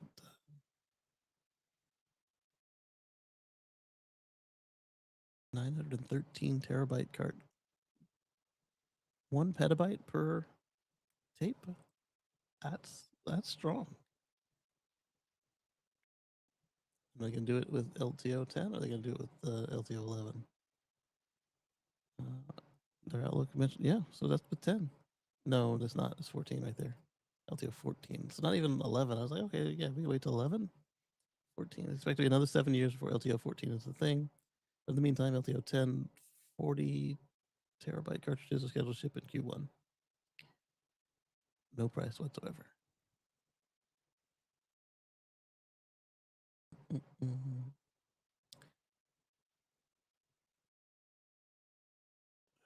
Okay, there we go. 2 comments. If it wasn't for the tape drives being basically the same price as my entire NAS, I would love one of these backing up my NAS weekly to offsite physical media. That was my problem as well. Is I was looking at used ones and they were just still more expensive than my server. I could just buy more hard drives. I don't understand this keep kicking narrative is pretty much the only option for long-term offline storage for large data sets. What else out there? What else is out there for folks that have a 20-year retention requirement?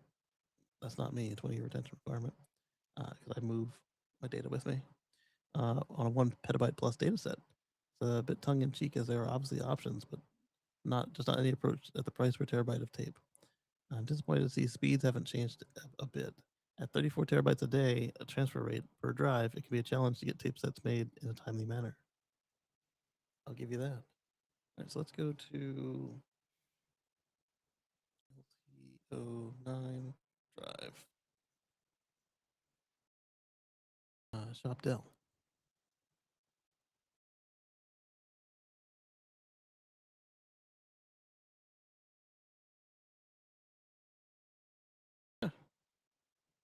The prices have gotten better. But better is relative. Starting at $7,000, LCO tape offers a fast, reliable data backup and with a total cost of ownership, low total cost of ownership. And this is just the drive. It's not a tape robot, not a library, not a changer, nothing. Additional tape cleaner, media, one pack, $282 per tape, $7,000 per drive. A 5-pack is $1,400. Or you can go worm for more. What? Right once. I mean, I guess there you're paying for the feature, not necessarily paying for the capability. Uh, Cables for 13G and 14G servers.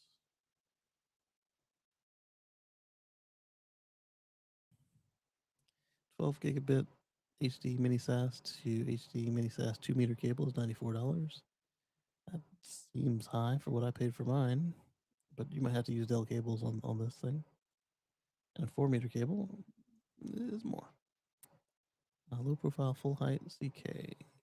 Oh, controller shipped separately. 12.9. No warranty, upgrade selected, 36 months. Oh, that's not a bad warranty. You get 3 years out of the box for 7,000. Pro support next day on-site business, $700. Parts only warranty extension of an additional 37 months. I hope. Um, oh, all these take money off.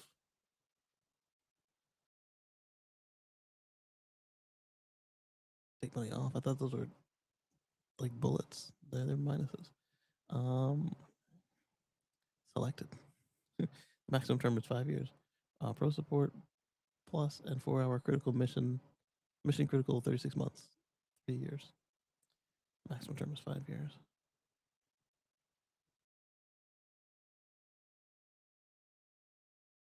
They're like, you're crazy. Chase it to 5 years and hit update price. They said, nah. Keep your hard drive for enterprise. Oh, okay, they're just using that same term for all of it. Like, um, you keep the media. Like if you are in an enterprise that needs it, like medical or government or military, where you can't give up the media, but you need your warranty anyway. Same day on-site diagnosis. It's not as bad as it used to be, but oof. What capacity is LTO9?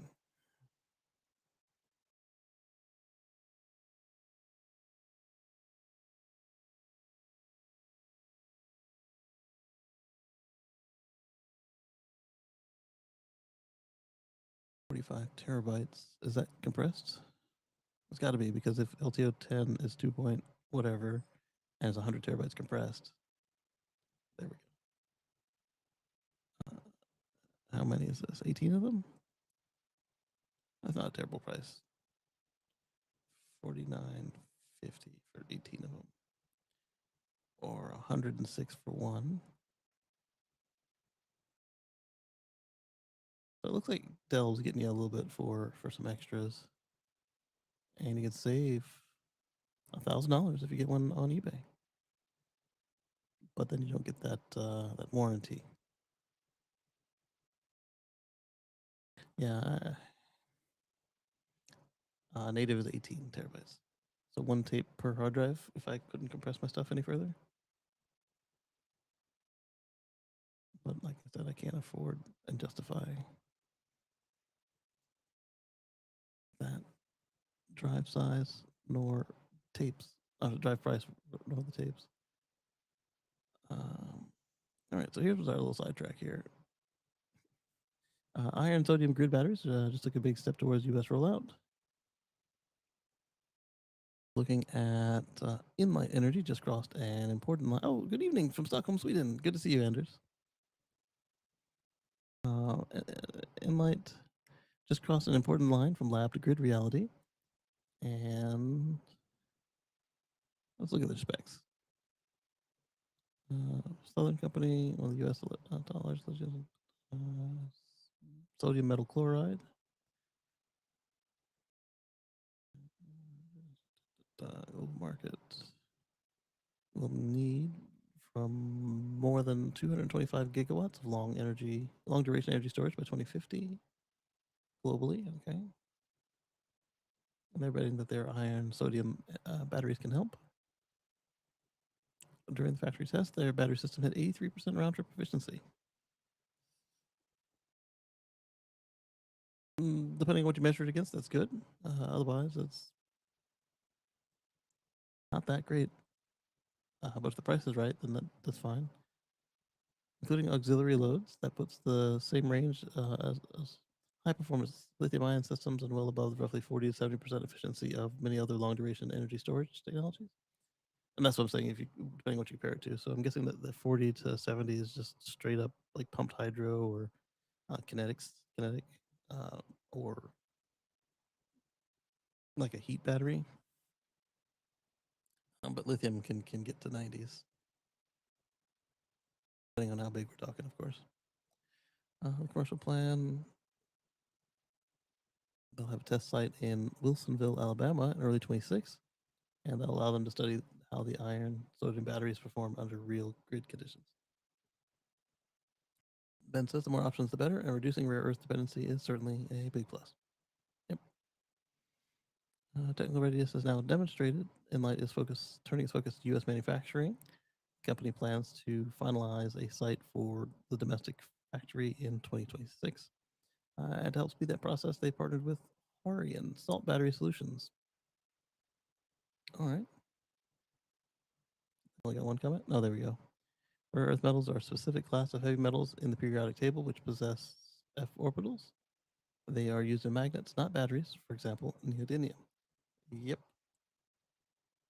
What you mean is rare metal dependency. There we go. Nickel, cobalt, and manganese are simple metals primarily characterized by d orbital behavior, and they do not have occupied f orbitals in ground state. Yeah. As often, the lack of detail in the Enlight website on what these cells actually look like inside is of biblical proportions. Apparently, they run at 300C. Ooh. So that's probably where a lot of their efficiency is going and just keeping them things hot. 300 degrees centigrade. We talked about that with the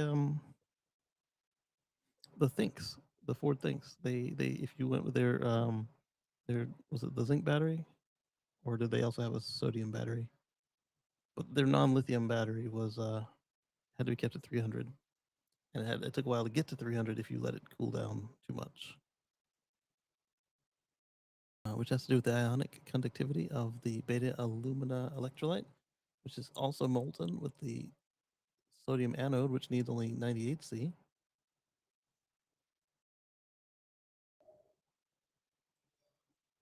Excuse me, that certainly eliminates the dendrite issues. Yeah, if they're made of liquid.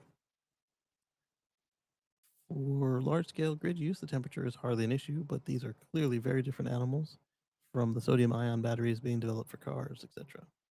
Mm-hmm. I was a bit confused too. I'm hoping to get a sodium ion based system to add to my solar panels on the house eventually.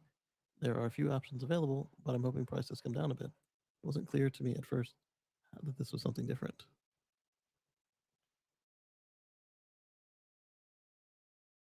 I'm intrigued about the long-term storage part. How long can they retain a charge?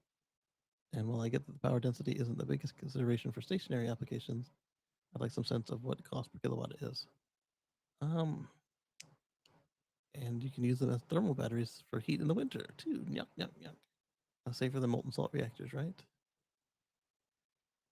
They are very passive by comparison, and the molten salt is 300C, not 700C. But if they were subjected to a crash or bombing, I expect the liquid sodium would make for a fiery mess. Interesting. Whether this tech makes it or not, I think it's becoming clear that there's just not going to be a lack of choices for grid storage batteries.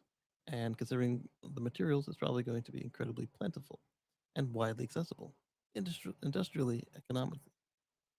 Okay. Yeah, right now the idea of storage is really just um, people who don't want us to have grid storage. So, I mean, and the price, but the price is something that you can work through. You want to install LG Chem batteries, your neighborhood is right to fight them. Everybody else seems to have a good track record. Battery back so you can run the nukes full out. Yeah. Nuke plants already run at 100% all the time. No.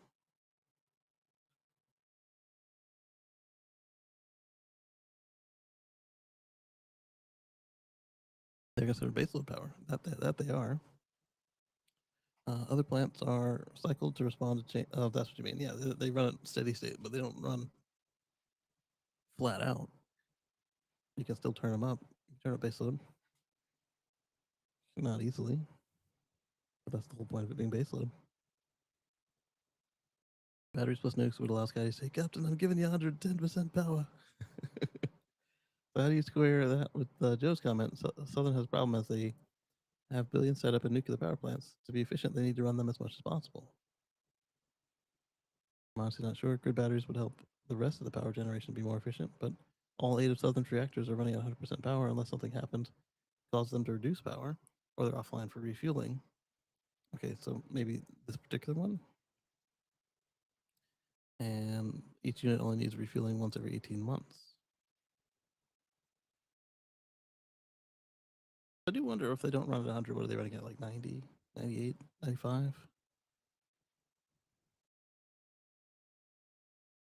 In the future, legacy reactors to Southerns will be refueled at longer intervals, reducing cost and increasing availability. Cost. Sodium appears less prone to thermal runaway. Maybe. Sounds good. Best of luck. Solar plus storage plus EVs of the future. The Google Southern company, which I'd never heard of, and came across an Inlight press release, which is the source of the claim that they are one of the largest energy providers in the United States. It's hogwash, not even in the top 10. They're small, regional, serving the Atlanta region, and with that, Inlight shut all of their credibility out the window as far as I'm concerned. I don't blame you for thinking that. Southern is the second largest utility in the U.S. in terms of customer base. Been in business for 100 years, Fortune 500, currently number 150 or so. There's this thing in corporate America called subsidies. Sorry, subsidiaries. They own a bunch of them. And it's not really their fault if you've never heard of them. All your credibility is out the window as far as I'm concerned.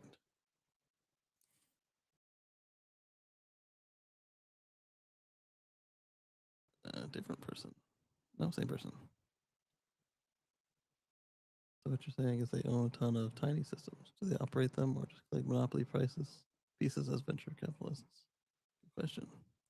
Simple search will tell you that Southern Co ranks number 4 in the U.S. market cap and number 3 in customer base. They work in the north. I work in the Northwest energy field, and I've been involved in research projects where Southern was the major player. Incidentally, they also have one of the cheapest average retail prices of the big companies, so I guess they're pretty efficient. At the same time, though, to be in the Atlanta region, they're also one of the ones that would be then raising everybody's rates for covering the AI data centers, would they not be?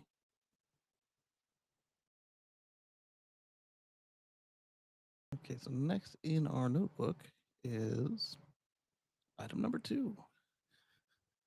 We're just getting item number 2.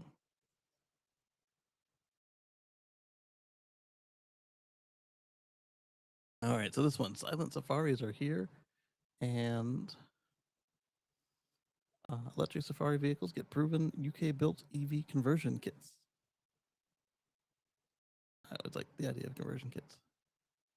We talked to electric classic car CEO Richard Morgan about their EV conversion kits for Safari game viewers a few weeks ago, and they've already made significant progress, locking in a partnership with South Africa's largest builder of electric safari vehicles. And the partnership represents a natural extension of our mission to bring clean electric technology to iconic and hardworking vehicles. Electric classic car CEO said in a statement in the press release announcing the deal. By combining ECC's engineering expertise with electric safari vehicles' deep sector knowledge, we're able to support the safari industry's transition to sustainable transport in a practical, scalable way. There we go with a Type 2 AC charge. I guess they won't need DC fast charging if they stay on a route, right?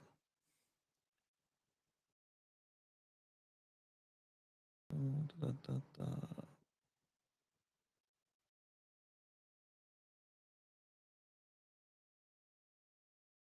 Seeing this, I wonder if Disney is going to turn theirs electric. Because last one I rode in Epcot, I thought was not Epcot, Animal Kingdom. I thought it was gas.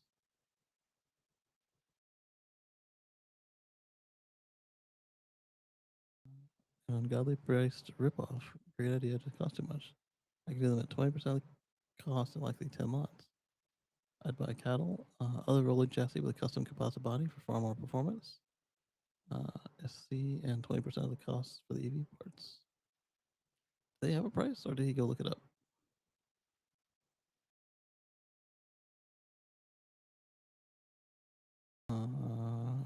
Head over to the Electric Classic Cars website and YouTube channel. We'll take a look at those links. I think a big obstacle for South African businesses is going to be that the exchange rate is against us. If this partnering that is discussed allows for local manufacturing, some of the kit, or even just using a battery source from China, it should change the picture somewhat. As it stands, converting a conversion kit from ECC in the UK is going to cost as much as a good secondhand donor Land Cruiser. All right. A person who also does wildlife photography for decades, I really like the Bolt over the ICE models. I only wish that you could set off the mandatory noisemaker when you're on back roads. That would be nice. Can't animals hear the pitch roar of an electric motor? Some can. Way cool and great for the wild animals. No top, so wild animals can jump on board and pet the humans. I'm assuming that you would not use this on your more dangerous parts of the reserves. I went on safari all summer, or this summer. Would love to be in one of these EVs rather than the noisy, polluting diesel Toyota.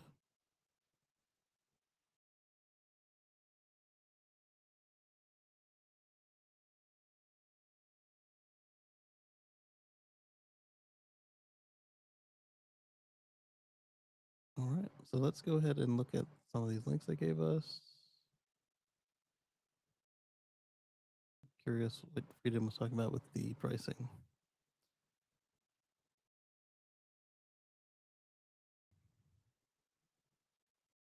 Let's go to Land Rover because that's basically what they were discussing there.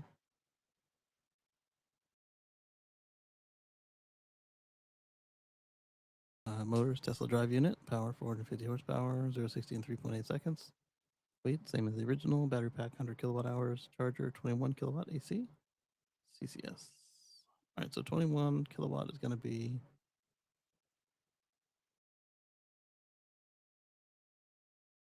minus 17, and 19 is the spec. But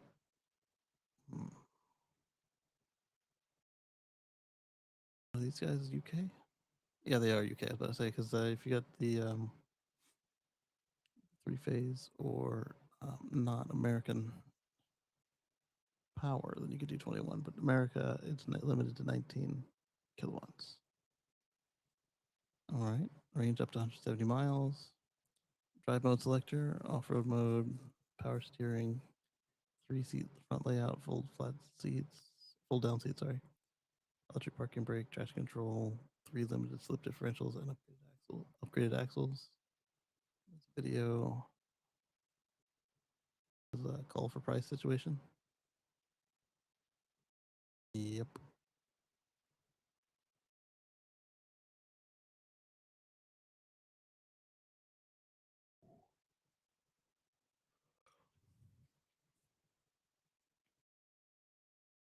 Yeah, it's a call for price situation. So how does he know what they cost?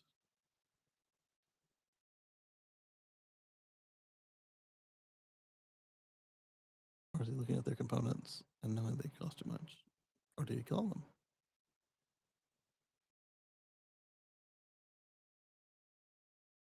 Don't know. Moving on to item number 3.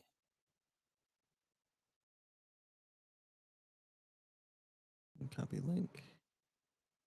Looks like the rain is about to start soon. Paste and go.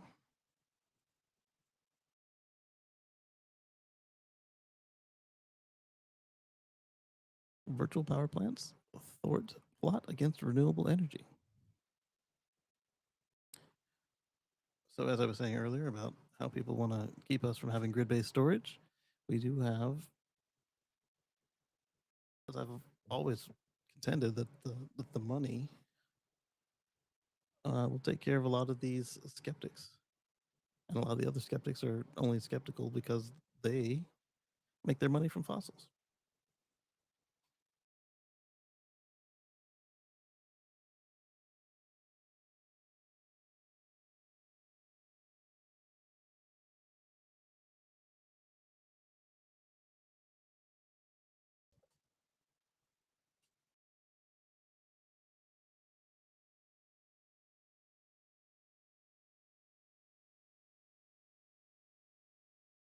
So regardless of this year's sharp turn against wind and solar power by the White House, not just the White House, U.S. renewable energy transition is unstoppable. The killer combo of solar plus storage has been outpacing all other utility scale forms of domestic energy production in terms of adding new capacity to the grid, and wind has been pulling in a reasonable share as well under the circumstances. Don Quixote doesn't believe in windmills, and as well as under the circumstances. And now virtual power plants are reaching out to scrape together the vast potential of distributed energy resources too.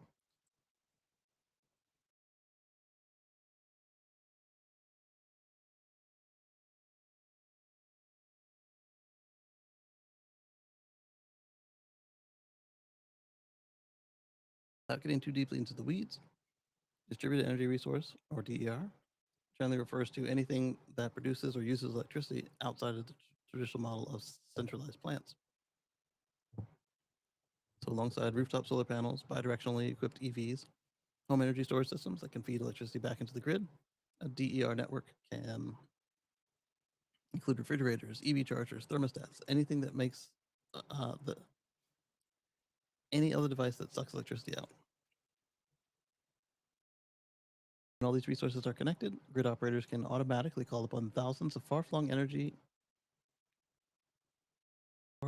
using devices to dial down the electricity. Yeah, I get them all the time with the thermostat here. If the grid needs relief during peak use periods, they can request electricity producing devices to contribute more inputs too.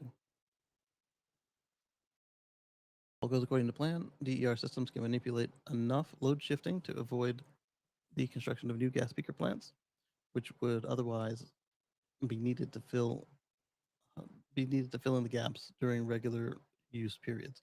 Hence the term virtual power plant, as opposed to the physical brick and mortar facility. Virtual power plants represent a more sophisticated technology-driven system than existed for grid balancing purposes back in the olden days, when grid operators had to plead with customers over the airwaves or by telephone to cut back on their electricity consumption during periods of grid strain. Yeah, it's gonna be a hot and sunny day in Southern California today. Please bump up your air conditioner about 3 degrees, if you could, please. We don't mind. Virtual power plants are far more flexible and granular than conventional demand response systems, which are designed to incentivize energy savings during set blocks of time, and they can be calibrated to maximize the availability of renewable energy on the grid.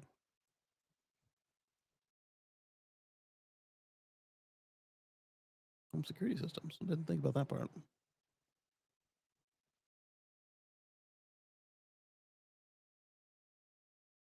VPP isn't new, but there's plenty of room for scale up. Yep. That's where things get interesting. The latest development, Brooklyn-based clean energy management specialist Energy Hub acquired Arizona firm Residio Grid Service with the aim of applying its DER management to Residio's DER network.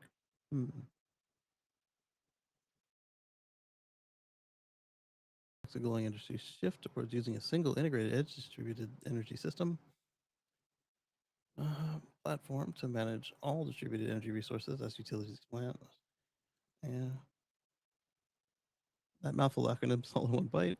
Leaving those aside, the idea is to provide utility companies with one seamless platform. Yeah, that makes sense. They're not all over the place.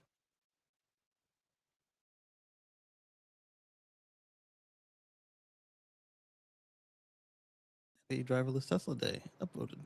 Thank you. Yeah, I can't wait to see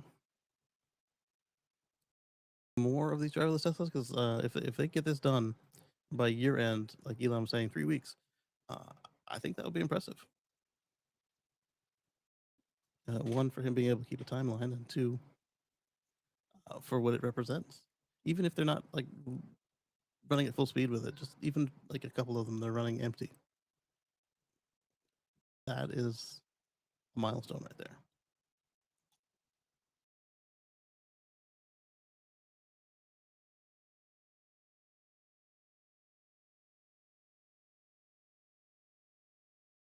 Both companies have roots in the property security industry. That's where the security system comes in.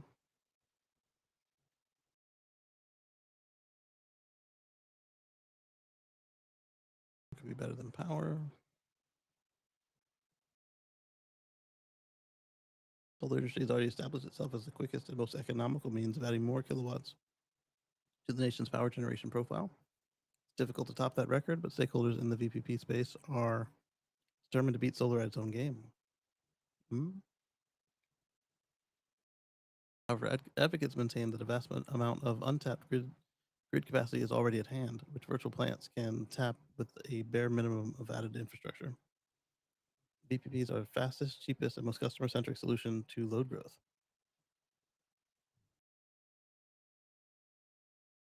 I was looking at the temperature. They said it was going to be below 15 Fred today, and well, we're looking at 60. So it's gonna get real cool tonight.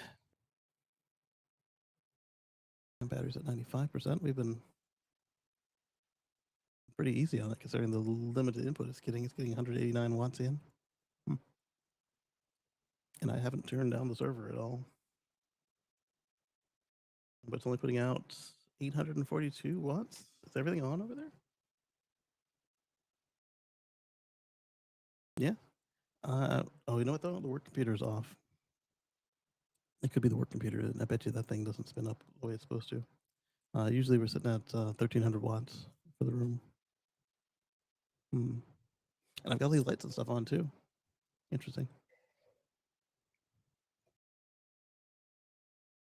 On the downside, Wood Mackenzie notes that virtual power plant capacity in wholesale markets continues to reflect barriers to participation among residential customers. Like, does your company even offer it? That's a big problem right there. Like I said, the next county over from this building, they charge you for putting in more power than you take out. You're fine to go to zero, but if you go negative, they charge you as if you used it, which is ridiculous. Their reasoning is because they're a co-op and they have power purchase agreements, and you mess with their numbers when you do that. But sounds like a bad math problem to me. My mom's power company is the same way, where they were just kind of making it super difficult to get solar in the first place. I don't think they were banning it, but it was pretty darn close. Let's see. The share of VPP wholesale market capacity from residential customers increased from to 10.2% from 8.8% in 2024. They observed. So with home energy storage and home EV charging on the rise, there's plenty of room for residential participation to grow. Yes. Given a supportive regulatory environment, Wood Mackenzie notes that their smart thermostats have been the incumbent technology for participating in virtual power plants. virtual power plant systems. So they tackle it on both ends. They make you use less, and if you got a battery, they'll dispatch it. It's cool.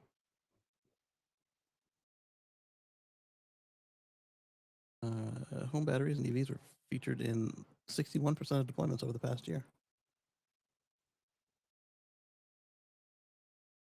Yeah, I mean, Patrick's been showing us that that the way to do it is with a VPP. And if for some reason the grid's not even available, you've got a certain amount of self-sufficiency available for you right on the spot. I think I need to go ahead and spend the afternoon programming the batteries for the time of use that's coming up real soon, the beginning of the year. I'm gonna want to have them do it for December 31st.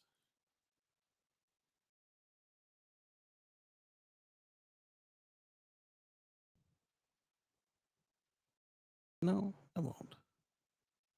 I'll program them and I'll have them start like 2 hours in, just in case. Hey, Tina Casey.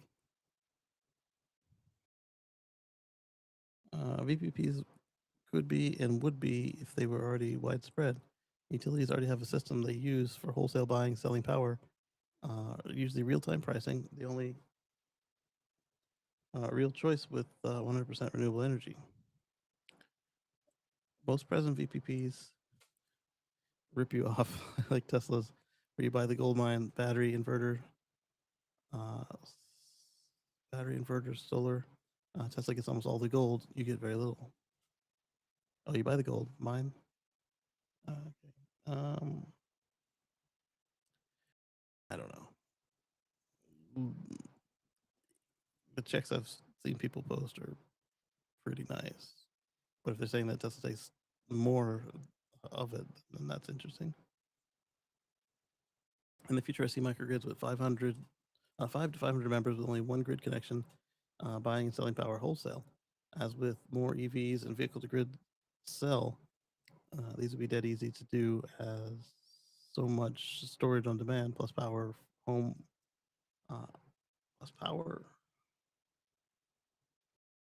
Sorry, I've got something glaring right in the middle of the guy's writing. Let me move one of these dark screens down to cover that. There we go. Didn't help. It didn't help at all. Why is it so shiny?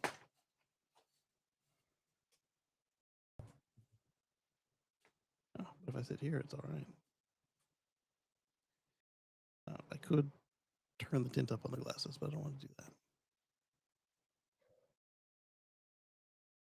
As utilities get crazy with connection fees, microgrids can cut that 50 to 85% too, not just lower cost power. Yes. Only one grid connection, more EVs, vehicle to grid sell. It'll be dead easy to do as so much storage on demand, plus home batteries and renewable energy. I agree that utilities are the main barrier. I have solar and batteries and can participate on a microgrid, but our local utility doesn't offer anything. I do fortunately get one-to-one net metering, so my summer surplus carries into winter, but no benefit to the grid. And me too. I was planning on getting about 10 kilowatts, even though only needing 3 kilowatts for my modest 2 efficient homes and EV. After my use is deducted, I pay only 5 cents a kilowatt hour on our net metering. I could, with my Bolt, add on demand power of about 30 kilowatt hours per day, plus buying vehicle to grid from the Bolt, another 40 kilowatt hours per day if they had any way to reward me for it, like real-time pricing, like they will eventually have to go to. The best microgrid is the one the utility doesn't control, so the prices are 2 to 8 less, and from clean generation, the monthly fee will be a fraction of the utilities. These are legal in Florida to do so long as the members own a micro fraction of it. Tesla has a VPP ticket here, punched 4 years ago, but never used it. In fact, pulled Tesla Solar out of Florida and canceled paid-for contracts. Another thing Musk screwed up. With full net metering, is there any benefit to batteries? Yes, absolutely. Uh, the benefit is backup power in case of a power failure. That's the main one. But dispatchable power is another one. We pay 15 cents more for overnight electricity than we receive for rooftop solar export. So there's some incentive. Yeah, right there. Store some extra in your battery.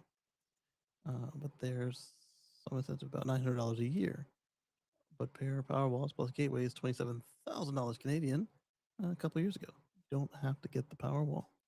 I like it. It's turnkey. It's pretty. Connects right to your car app. But you can go with a number of other turnkey solutions, and you can go with a roll your own solution as well.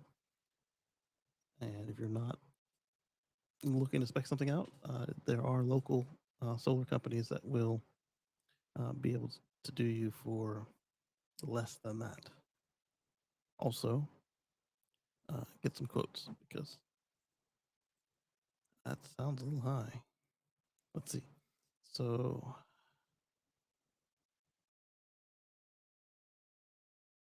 no, that's Canadian prices. That's probably about right for Tesla. But still get 3 quotes. The largest current drawback with the VPPs is not the technology, but rather the utilities. Yep. Utilities' reluctance to recognize their value. This will change when brownouts grow over the insatiable demand for energy. What? Hello. You woke up? How was your nap, Chop Roy?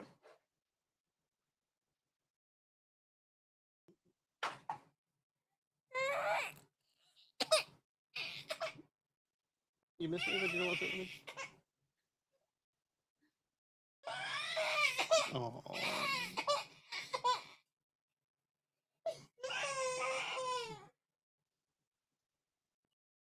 She wanted to see me, but not sit with me. Hi. Oh, yeah, you're all smiles now. Oh, yeah, hi. You took her feet? Mm. Ah, okay. Well, go get you some lunch, Chop Roy. Yeah? You gonna eat?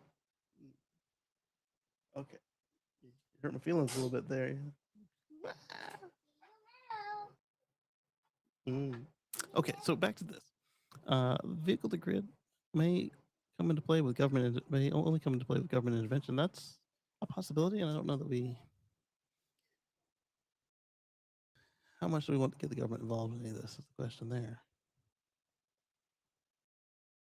Are they gonna pick a technology winner, or are they gonna just say that you must accept the consumer input? Mm. In most areas of the U.S., we have reliable power. When it stops being reliable, people of means will look for answers in solar. Today, solar pretty much requires a marriage of a battery. Yeah, today, but if you have an older system, it probably didn't have a battery. When individuals realize that EVs can be part of this equation with vehicle to home, they will do so to help themselves. Yes. Vehicle to grid may only come into play with government intervention. It's hard to say how far utilities will allow people to suffer before they acknowledge the solution right in front of them. Meanwhile, individuals who want reliability and can afford the solutions don't have to wait. Emporia is launching their bidirectional charger next year. Part of the vehicle to home and vehicle to grid delays has been due to lack of standards. Hopefully, this reduced price on reduced. Hopefully, this reduced the prices on bidirectional chargers as well.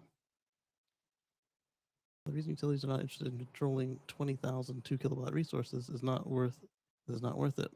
When a third party like Sunrun aggregates all those tiny resources for the utility, then it can work. But the amount of money the aggregator wants makes or breaks it, and usually the homeowner gets to feel good, and that's about it. But they're not having to manually do any of this. They can just that's what the article was talking about with the management platforms.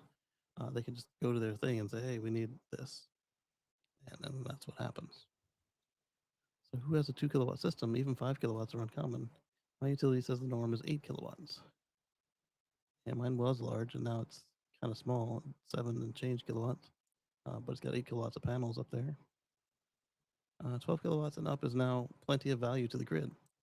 Solar panels are so cheap now that it makes sense to add as many as you have space, and plenty of off-the-shelf hybrid inverters that can support the battery and solar can handle up to 20 kilowatts and up. Yeah, I was thinking about replacing my micros with a EG4 18K PV. Mark, I hate to rain on your parade, but 20 kilowatts to an electric utility won't even show up in the metering. Controlling anything under about 1 megawatt is an inconvenience, and 25 megawatts before there's really any interest. That's why they use an aggregator. That's why it's called a VPP. They take an interest if you don't pay the zero 0.5 to 1 kilowatt average uses for your house. Sure do. Sure do, and true that. On the contrary, they know the value very well and how it dooms them and why they don't have it. Fight, fight against it. Vehicle to grid can be the backbone of microgrids that cut the utility parasites out of the picture completely. Each EV can run a couple homes per day, or two, with half the members having them, making it extremely stable even with wild shifts in supply.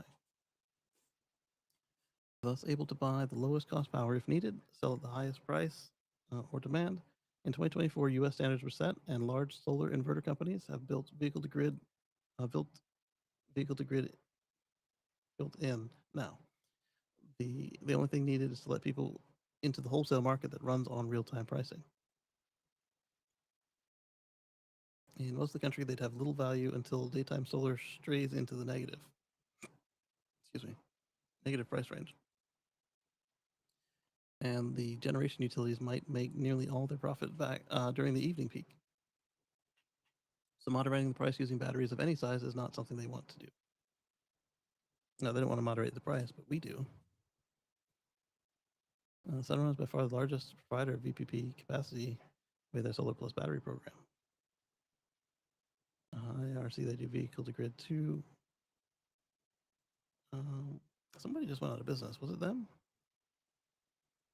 In Australia, installations are being installed at huge rates.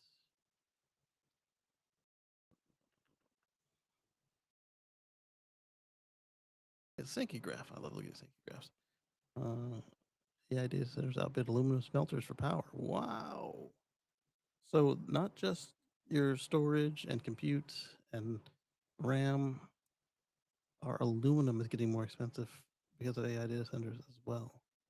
Incredible. All right, so let's do. I want to know which of those um, door knocker solar sales have gone out of business recently. I thought it was Sunrun. Clearly, I was mistaken.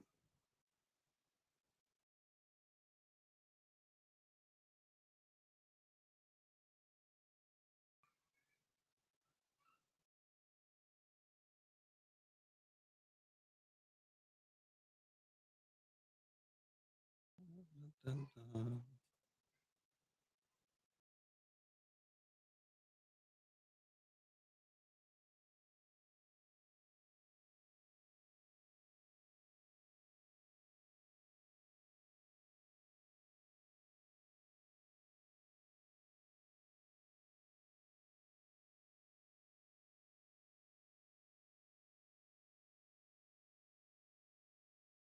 Titan Solar, which installed systems across the U.S., informed its employees June 13th it was closing its stores, having failed to secure a buyer for the company, according to email obtained by Time.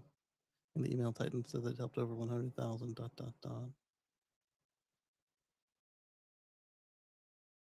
Hmm.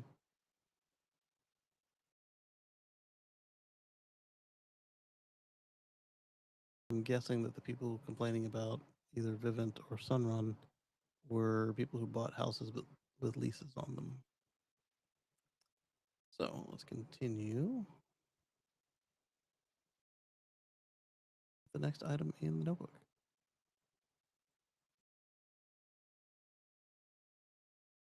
New window installation blocks heat, but not your view.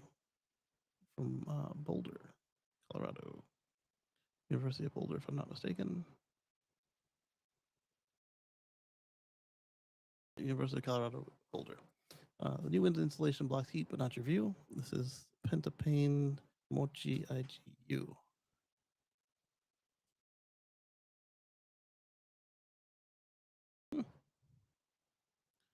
Physicists at CU Boulder have designed a new material for insulating windows that could improve the energy efficiency of buildings worldwide. And it works a bit like high-tech version of bubble wrap. The team's material, called mesoporous optically clear heat insulator, or MOCHI, comes in large slabs or thin sheets that can be applied to the inside of any window. So far, the team only makes the material in the lab, and it's not viable for consumers. But the researchers say Mochi is long-lasting and almost completely transparent. Glass insulation. So this one's not quite ready yet. This is like when they talk about new battery tech, but it's nice to know it exists. This means it won't disrupt your view, unlike many insulating materials on the market today. To block heat exchange, you can put a lot of insulation in your walls, but your windows need to be transparent.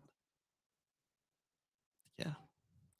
Fixing insulators that are finding insulators that are transparent is really challenging. Don't say.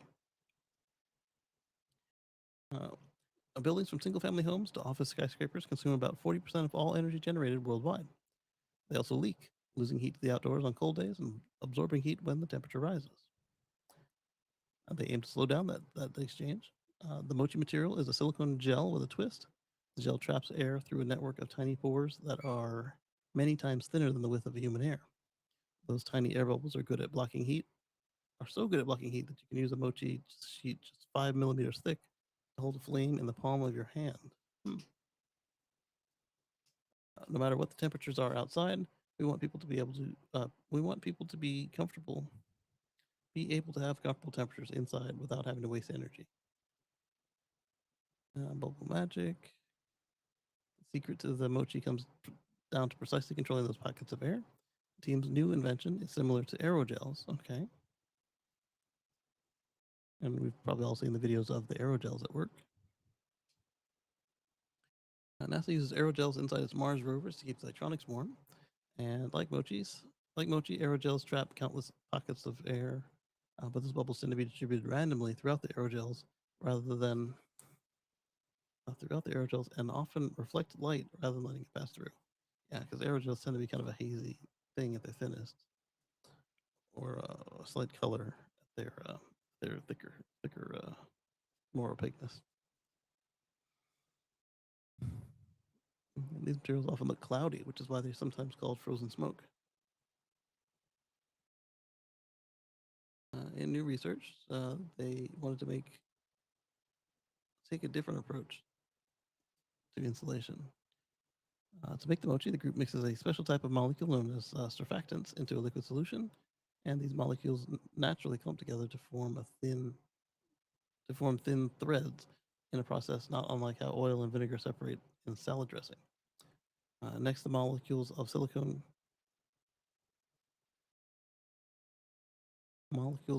in the same solution begin to stick to the outside of the threads. Through a series of steps, the researchers then replace the clumps of detergent molecules with air, and this leaves silicone surrounding a network of incredibly small pipes filled with air. They compare this to a plumber's nightmare. In all, air makes up more than 90% of the volume of Mochi material. Okay, that's cool. So I can't wait to see this develop a little bit more, because windows are a problem for insulation right now. And then the final item in the book is this one. Motive and Workhorse have merged to take on the ICE establishment. So I don't remember which one was Thor. I think it was Workhorse. And Motive, they've merged. Hopefully they survive, because Bollinger is gone. Tesla U.S. sales drop under 40,000 units according to the tax credit expiration. Global sales jump 21% in Europe. Hyundai's new midsize electric SUV spotted overseas for the first time. We already talked about iron sodium. All right, so Motive and Workhorse have logged millions of miles across their customers' fleets, and by joining forces, they are out to prove once again that electric vehicles can get the job done. A little transformer there. Or the Power Rangers? Power Rangers.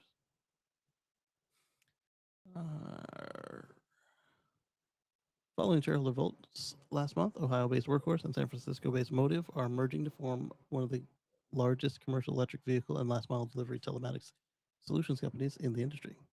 The all-stock transaction announced last week values the combined company at approximately $105 million and expected to close in the fourth quarter of 2025, subject to Workhorse shareholder approval. Interesting. It sounded like they'd already got the approval of both. Under the terms of the agreement, Motive's controlling investor will become. Excuse me, sorry. Controlling investor will become the majority owner with approximately 62.5% of the combined company, while Workhorse shareholders will maintain significant equity stake of approximately 26.5%, according to FreightWaves.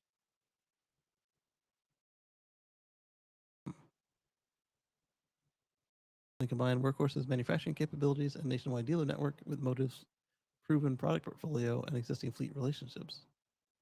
All right. Bringing together two leading OEMs in the medium duty space strengthens our ability to reduce the cost of electric trucks and make the total cost of ownership even more compelling.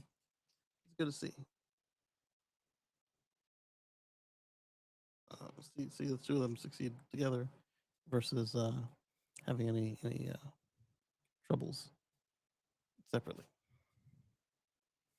Workhorse's Union facility has the capacity to produce up to 5,000 trucks per year, significant manufacturing scale for the merged operation, and light years ahead of what Motive's existing facilities can crank out.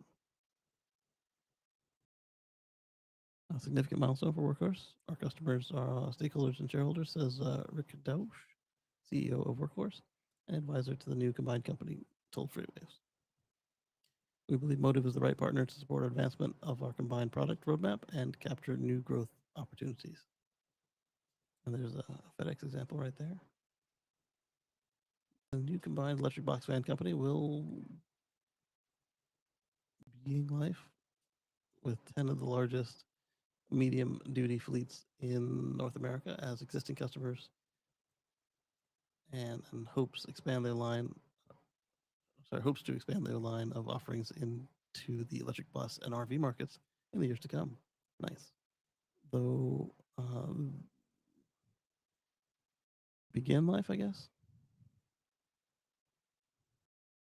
Workhorse and Motive can spin this however they like, but this move is as much about survival. Yes, that's what I thought. In the new incentive light era of the current administration, than it is about anything else. That doesn't mean it's not a smart move, as each of the parts of this new whole has eliminated a very strong competitor, while at the same time gaining at least some of their best features. Cynical as I am about corporate consolidation and layoffs, especially during the holidays, I can't help but think this could be a winning move. Yeah, that's where I was going with it as well. 8 comments, let's see. And companies brag about millions of miles across their customer fleets. It's to obscure their sales or fleet vehicles. Robotaxis only number in the hundreds of vehicles. Motive Power Systems has managed to survive 15 years, converting a few commercial vehicles to battery electric. Workers Group has indulged in stock shenanigans. I realize this isn't a finance site, but it's always instructive to glance at the share price of $651 US, a loss of 30,293.49 down 99.98%. Ouch. Obviously, Workhorse stock was never near $30,000 a share. Sure enough, it had a 1 for 20 stock split in 2024 and a 1 for 12 a week ago. Both desperation moves to help keep the share price over $1. This sounds like a scam king Mullen acquiring Bollinger. I hope not. I need to see the specs, and yes, a company that can survive a year under this regime is is like lasting 20 under normal times. Let's see if they last. The UPS truck that delivers my work to my work is electric. It looks exactly like a regular UPS truck. No special styling, nothing space age, just a plain old UPS truck. It makes sense to me. I'm amazed at startups with their fancy routing and tracking software and their electric truck, basically presuming to tell UPS their business. Make the truck, let UPS handle the routing. To an extent.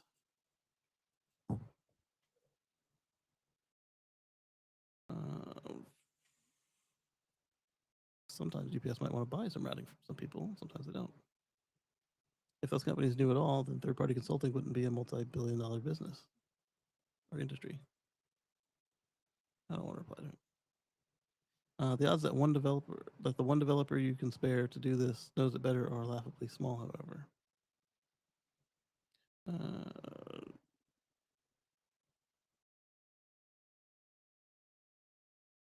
Oshkosh had delivered 612 EV postal trucks, right-hand drive, for dropping mail into curbside boxes out of an order of 48,000 by 2028. Falling behind there, aren't you, Oshkosh? Is Oshkosh going to make this or go bust first? Mercedes-Benz and Ram have delivered around 23,800 electric mail delivery vehicles to UPS in the same time. John says military contractors doing what military contractors do. How hard is a postal van? Oshkosh isn't going to go bust. Yeah, they're not going to go bust, but they certainly couldn't milk that contract. So that is what we had in the notebook. Let's take a quick stroll through what they have on the listing for today, and then we'll go over to another one if I feel like it.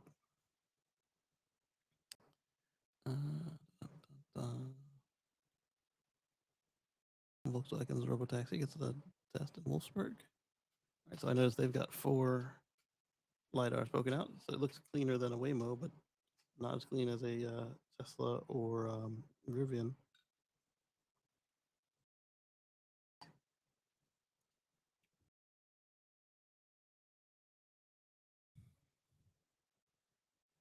Would you prefer to charge an EV via wireless or inductive charging? Inductive charging, you park over a mat, charge your cord. I'd pay premium to charge with induction. I would, but only if it costs and efficiency are similar to conductive charging. For traditional conductive charging, I would do it for road trips and stuff, but not any particular preference. It's not hard to plug in my car.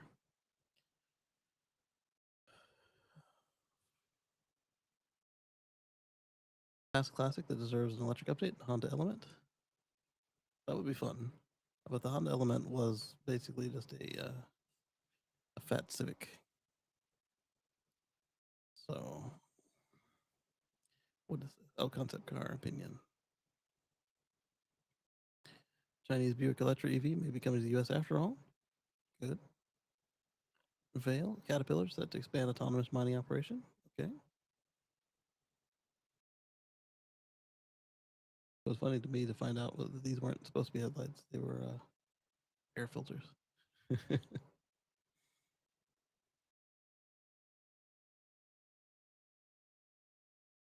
Motive workers merge.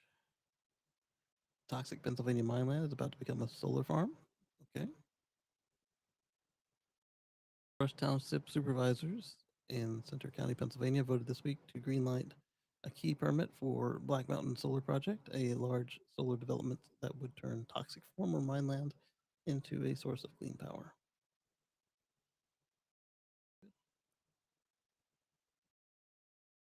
Genesis GV90 leaks as breakthrough ultra luxe SUV with coach doors.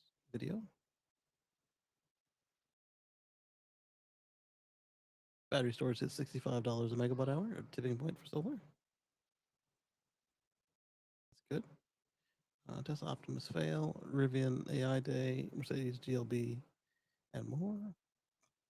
Excuse me. Nissan's bringing back its cult favorite SUV, but this time it will be electrified.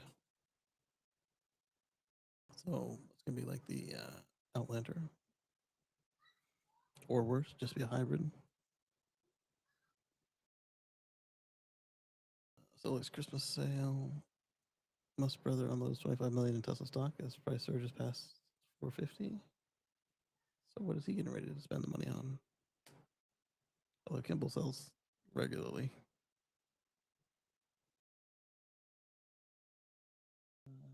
25 million worth of shares and donated a few more as the stock rides high in late 2025. Kimball sold 56,820 shares of common stock on December 9th. The shares were sold at a weighted average of $450.66.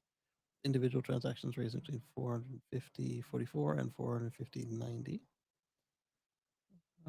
He gifted 15,242 shares to a donor-advised fund. At the execution price of the sold shares, the donation was worth roughly $6.8 million. Following these transactions, Kimball still owns a significant stake in the company. The filing indicates he retains 1.376 million shares of Tesla directly. Those who are not aware, Kimball is notorious for calling on the top on Tesla stock. The stock value, the stock is currently trading at a price to earnings ratio of over 300. In short, owning Tesla stock right now is a bet that Tesla can 6 to 10x earnings over the next year or two. I was kind of hoping they'd kind of know what he was getting into. Bronco EV is real, but don't get too excited. China only. Yep, this one's made in China. All right, so Kia Sportage size SUV hits the big stage in these 6 countries. EV sales jumped 21% in 2025. SUV, the battery storage. Ford won't give 2026 Mustang Mach-E buyers a frunk for free. Oh? What? It already had a frunk. They're going to take away your frunk and charge you for it? Because electric vehicles don't require a massive internal combustion engine, the frunk or front trunk is an added bonus. Nearly every EV has a frunk, but Ford reportedly won't offer one for the 26 Mustang Mach-E, at least not for free. I mean, their whole thing was, you can put shrimp in there and it's got a drain plug and whatever.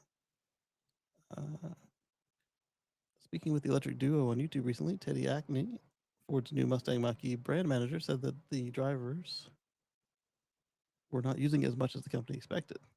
See, the problem isn't that people don't want to use a frunk. The problem is that the frunk is not powered.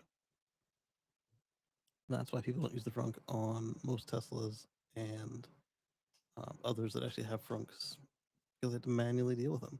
The automatic frunks, they get used all the time. It's just a hassle on a part of the car that gets really dirty. You got to touch the hood, where all the smuts is landing when you're in the snow or rain or dirt. As a result of the 2026 Mach-E GT is about to get $1,000 cheaper than the outgoing model. It cost them $1,000. Sold. Free trunk. Would I give a frunk for $1,000? Only if I could then put my own in there for cheaper, like from a third party. Give it its own identity separate from the two-door Mustang, Ford gave the Mach-E California Edition a distinct rare blue color scheme. In terms of specs, the 26 is about the same as the 25, but Ford is looking to cut costs anywhere it can, hence the optional frunk. They're offering other ways to save for those looking to go electric, including through its Ford Power Promise initiative, which includes free level 2 home charger plus standard installation, 24/7 live electric vehicle support, roadside assistance, an 8-year, 100,000-mile battery warranty. If you already have a home charger, you can opt for a $2,000 cash bonus. Nice. Especially since 26 model year should have Max Native.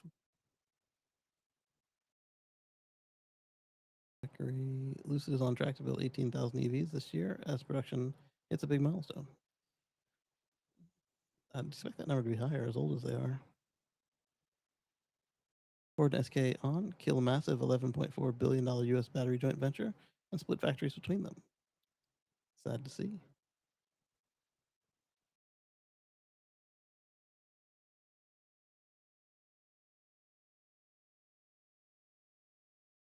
The companies will effectively split custody of all three massive battery factories as they were building together, or that they were building together. Ford taking the Kentucky site and SK taking the Tennessee site. The idea was to create a vertically integrated battery supply chain for Ford's next generation electric trucks and SUVs. SK confirmed reports that they are dissolving the JV statute structure entirely. So is this Ford saying they're not going to build as many EVs, or with the incentive changes that everybody's changing their stuff?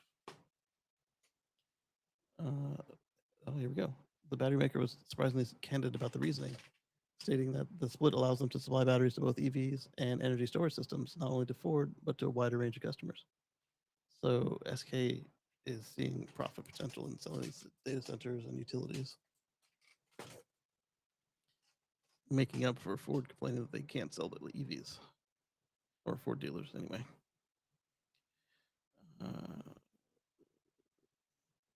Terms that SK didn't want to be tied exclusively to Ford's production volumes.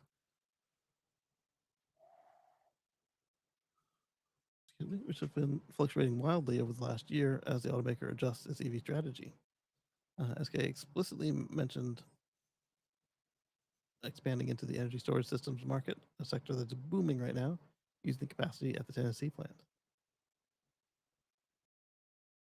It's a huge deal, and frankly, it smells like trouble for Ford's original volume targets. Yep. When you form a multi-billion-dollar joint venture, you do it just to lock in supply and share the massive capital burden. Breaking it up less than 4 years later, before all the plants are even running, suggests that the original plan is effectively dead. Yep. Yep. Sorry, I've lost my mouse here. Okay. Is Hyundai scrapping another EV in the US? Possibly. Is it that one? Because I keep seeing a lot of the gas version of it. The Ioniq 6 and the Kia whatever. The gas version, the one I see is not the Sonata, but there's another one very similar to the Ioniq 6 that's got the light bar. I guess that's the Sonata too, but a lot of their stuff has light bars on it. I keep thinking, is that an EV? And then boom, it's not. It's a gas thing. AI Autonomy Day. Tesla earnings said last in used car reliability, but there's a catch. Oh, consumer reports. All right, there's the catch, huh? 26 out of 26 brands, placing it behind Chrysler, Dodge, and even Jeep, brands known for decades for their reliability issues. I gotta see this catch because there's no way it's less reliable to those things. Critics will undoubtedly use this as ammo to attack the brand. A closer look at the data reveals a much more nuanced picture. One that highlights just how recent an automaker Tesla still is. They surveyed members about problems they've had with their vehicles model range from 2014 to 2019. Ouch.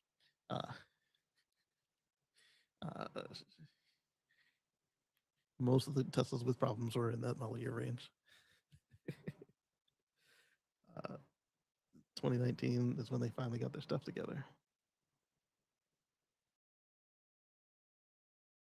Here's the bottom of the list. Chrysler 36. Ram 35, Jeep 32, Tesla 31. For context, the top of the list is dominated by the usual suspects Lexus and Toyota at 77 and 73.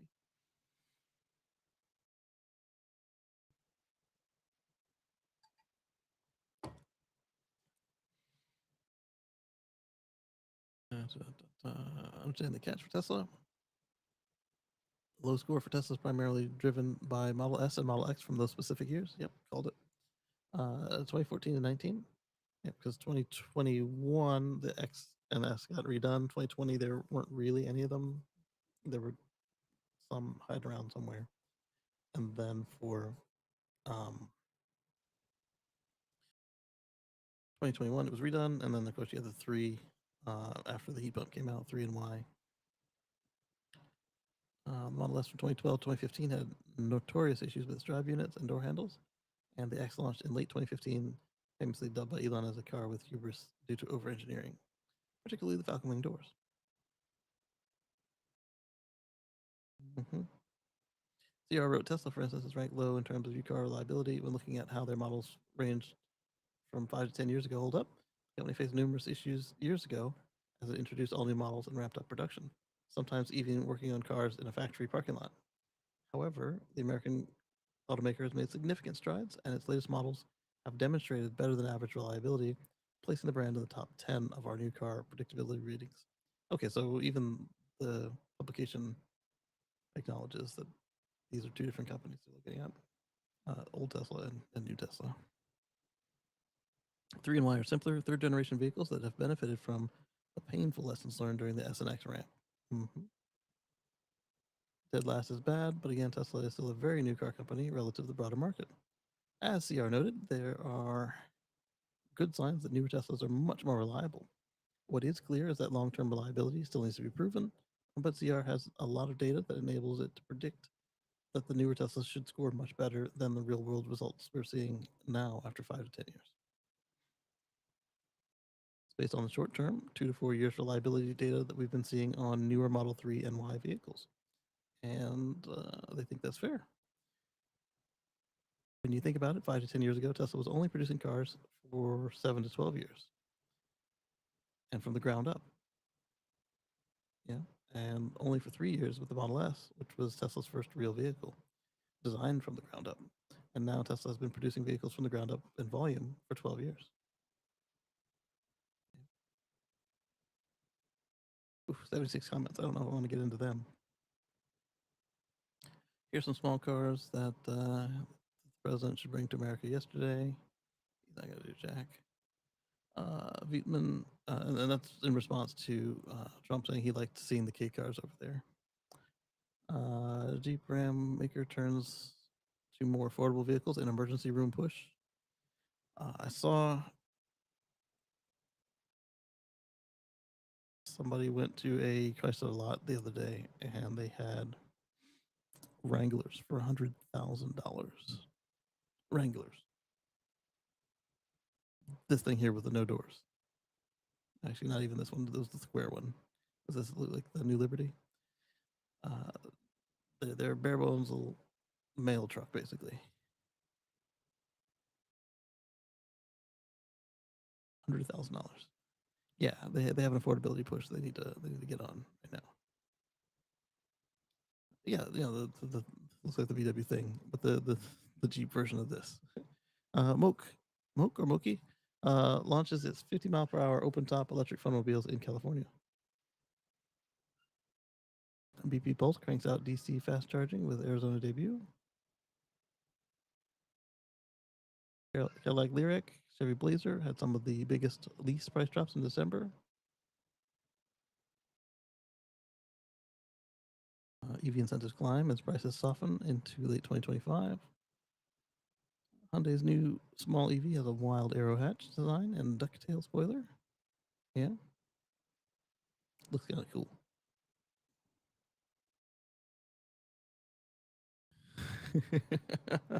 Elon Musk finally realizes the thing we all told him before his political misadventure. I'm going to skim this.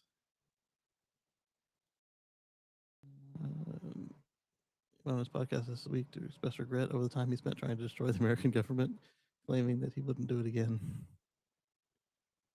In the first half of the year, he took a position. The group led the Department of Government Efficiency, or so he called it.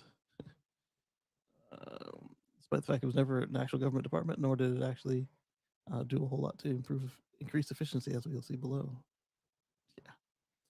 He claimed taking the position would save the government $2 trillion. Then he dropped it, and then they saved a couple billion, he claimed. It was always going to be literally impossible given the amount of discretionary spending in the US budget, as anyone with passing interest in American government could have told you at the time. Surprisingly, Musk was unable to succeed in the impossible cuts he had proposed.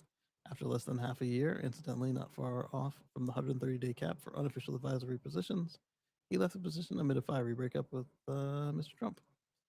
The breakup led to a big drop in the Tesla stock, which has been inflated due to expectations of corruption. All in all, Musk claims around 200 billion from the government.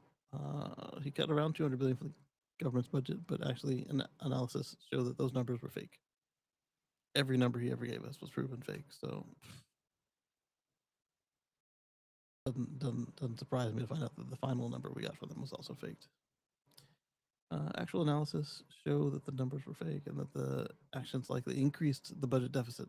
So, yeah, they did. But not just him.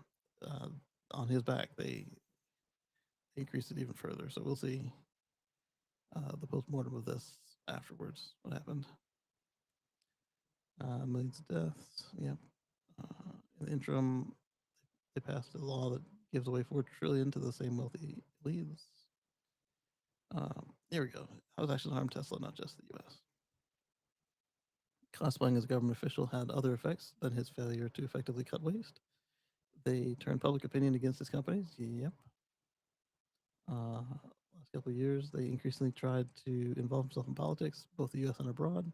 His policies have largely caused a focus on pushing white supremacist nonsense, including support for German neo-Nazis, agreeing with defense of Hitler, and funding support groups that oppose renewable energy and electrical and vehicle electrification. And he's even rhetorically got into climate denial himself. Mm-hmm. And yes, he has never said a lot of this stuff, but like the stuff that he boosts says all of that stuff. And then his dad went. Kind of the established story. He's not his dad, but similar levels of whiplash on both men and their stances.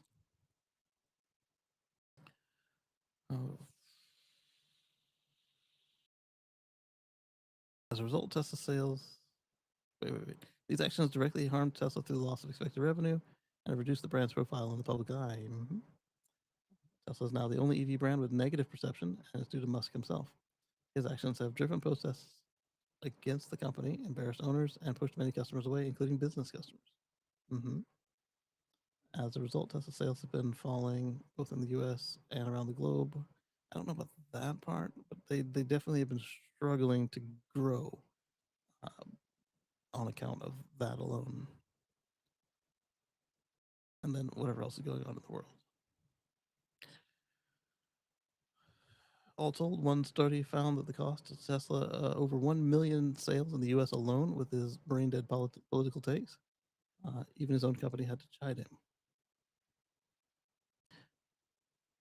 It's not even a matter of like if you're on a political side or if you're not on a political side, it's that his stances have been like snap judgments or based on lies. Not him lying, but like people lying to him.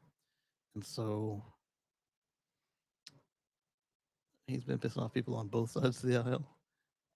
And then that makes it tough to sell cars when somebody is politically mad at you. There's a reason why you don't know the politics of most. We don't know the politics of most auto CEOs. It wasn't hard to see this coming. Those results are entirely foreseeable. Anyone can tell you that business leaders typically should remain neutral on politics as a rule. Yeah, right there. Generally only speak on issues that directly involve their company or industry. Yep.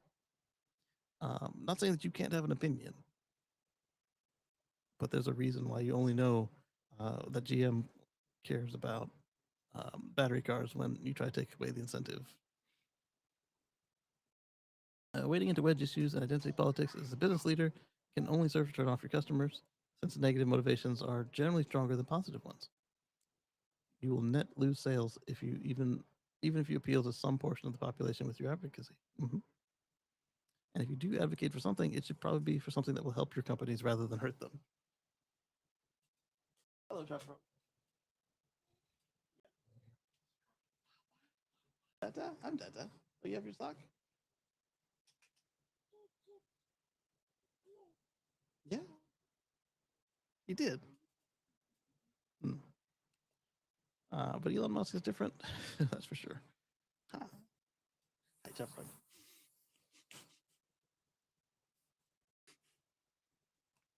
Okay. If you do advocate for something, it should be something that will help your company rather than hurt them. Musk is different. Unlike most business leaders, he has millions of useful idiots that he can call on Twitter at any time. And indeed, where he spends all of his time, ready and willing to tell him that all of his ideas are genius, no matter how brain dead they are. Now, they're not all brain dead, but there are some doozies. Huh? Yeah. Oh, you pulling my hair again? Yeah, you're pulling my hair again. No matter how brain dead they are, rage filled. So he ignored, or rather didn't even see, given the echo chamber, he's formed around himself that the conventional wisdom telling him what a bad idea all of this was. Yep. And now, years later, he's showing the slightest moment of lucidity that perhaps, uh, all of the above was not a great use of the time. This week, he went on a podcast hosted by Katie Miller and claimed that his advisory board was a little bit successful. Yeah, sure. Don't pull on that, baby. She's trying to pull the cord that the glasses are hooked to the laptop with. BMW EVs officially gain access to Tesla Supercharger network today. We talked about this on the Tesla Life show. If your car came with a native NAC port, then it's ready to go. Some of the other cars are good to go if you get your own adapter, and 2 models require a software update and adapter. So get your software update. Christmas sales. Chevy drops new Silverado EV Stars Steel Edition with a patriotic makeover. Interesting. I'm getting headbutted by a baby. I got the glasses. She's gonna take the microphone. I see it.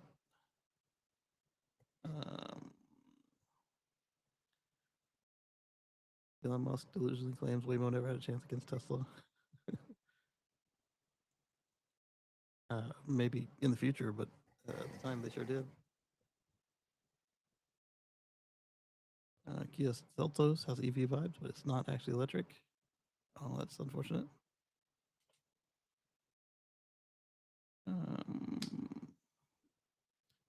And we talked about this. Elon claims driverless taxis in 3 weeks, but we've seen empty Model Ys now, so it's possible. It's possible.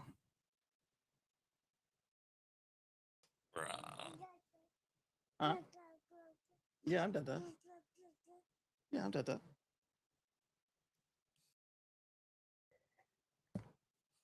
Yeah? Are you dancing? What song are we dancing to?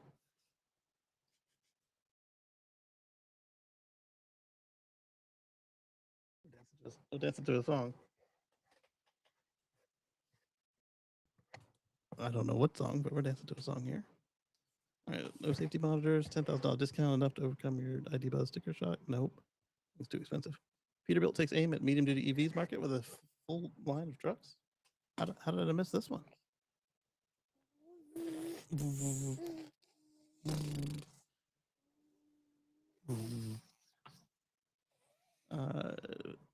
536 EV, 537 EV, and 548 EV medium duty trucks.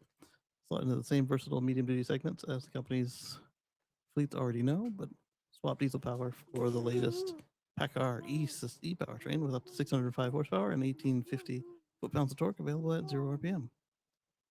All right, let's get some other numbers. Available in 4x2 and 6x4 configurations. And any wheelbase of 163 inches or longer. The new trucks are optimized for the medium duty segment with the next generation of Peterbilt electric trucks and energy efficiency. Okay, it's good to see more competition in this segment. Ouch. Ignore the headlines. The death of the commercial EV market simply hasn't happened and won't happen anytime soon. Yeah, same as we saw with the power plants. Is give these people more tools and more savings, and they're going to keep it up.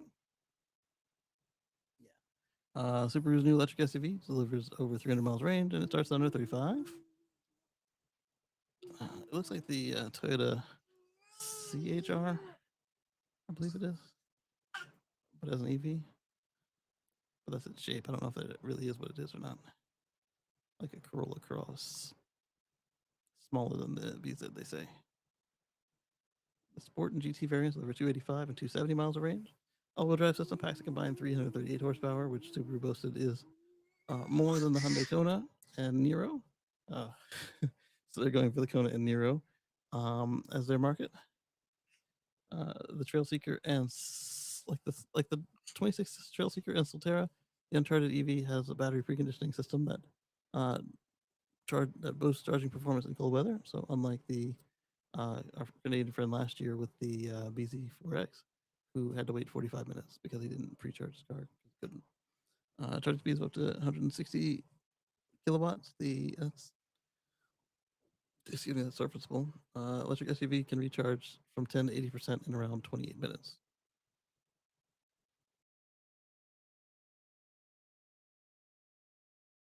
You sleepy? You look sleepy. All right, so that's the Subaru. I guess we're not going to go to the other one today, are we? Lucid Gravity vows to fix Gravity software issues imminently after complaints. That's the Gravity, not the Air. What about our friend Jason's Sneaky? Complaints. Engineering explains about the Air. The Fiat version of the Ami, the Topolino, is coming to the States for under 12K. It's still going to be a little neighborhood vehicle, so it won't have widespread success here in the States, but it could make some profits. Charge North America just launched New England's fastest charging site. And the world's first flying car is now being handmade in California. I like the flying car in quotes. Ford finds a new partner for affordable EVs amid a fight for our lives. A new partnership will involve Ford branded electric vehicles, but that's just the start.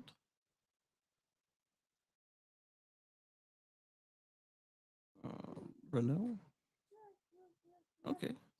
Renault is a good choice for them. Boop, boop, boop. Okay, let's check this out real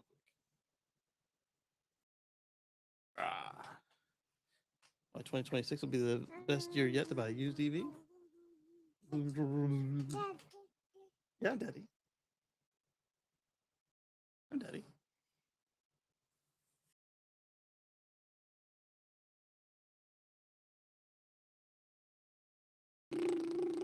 Yes. What would you like? Belly button. Yeah, belly button. This one change made the 25 Mach-E way better. Woman orders a Waymo in Atlanta, then she notices the traffic start behaving oddly. The woman calling the Waymo is like, "Dog is killing me." How does nobody not know this? The Colorado man says his EV eats tires, and then he finds out how to get free tires. My heart rate was like 140 resting. The light turns green. Then Tesla runs it going 80. Don't talk back to me, little miss. A woman parks next to a Tesla, and the driver falsely accuses her of crossing a line. These are all clearly their TikTok stories, but we will look at them.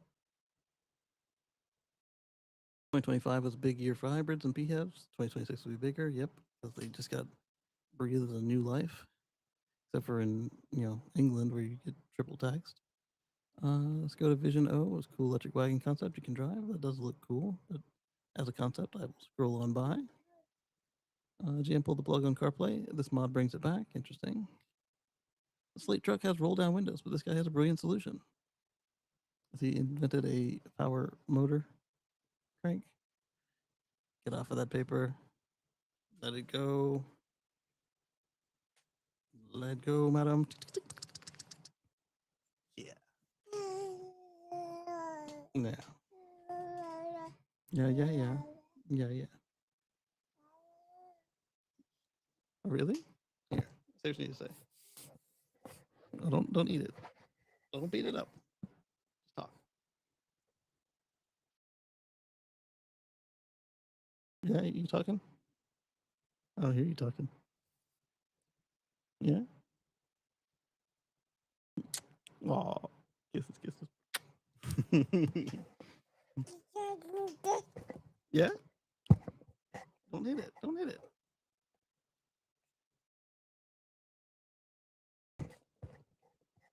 Ah.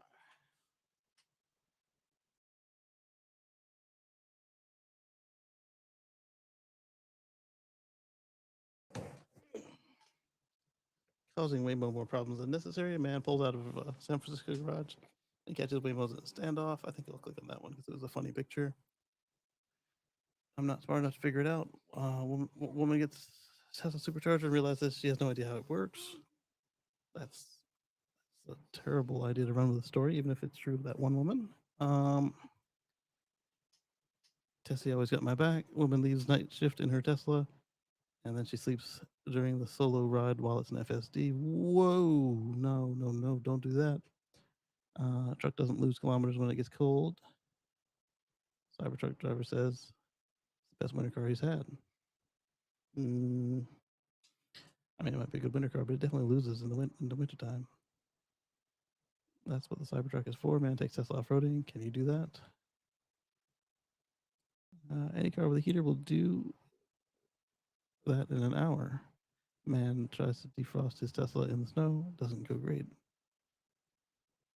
Well, every Tesla's got a heater, so. You're very sleepy. Heart rate was like 140. Light turns green, then Tesla runs at doing 80. You got a dash cam video of that?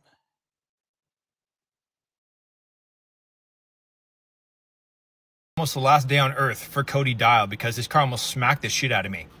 The only single thing that saved me was something my parents taught me at a very young age when I was getting into driving. Do not just immediately go when your light turns green. I always take like a second or two, depending if there's anybody behind me. I always take a second. Today was no different. I took about a second and a half. There's no one behind me. And I go and I look to my left and I see a Tesla, bro, dipping at least 80 or 90. Like he was there and then he blew by me. It was probably this close to him smacking the shit out of me.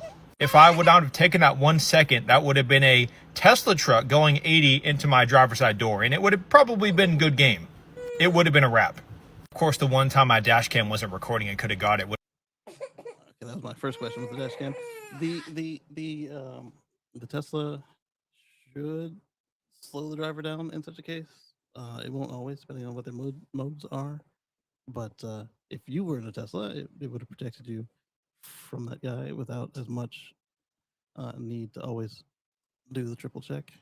Just do a double check and get going because it will catch the rest of the stuff, which is pretty cool. Tickle, tickle, tickle, tickle, tickle, tickle, tickle, tickle, tickle, tickle, tickle, tickle, tickle, tickle. But yeah, don't drive like you on the roads. Scammer. Scammer. A whole bunch of scammer comments. Oh, that new tooth is doing well, baby. Yeah, don't bite me with that new tooth. I'm gonna fight.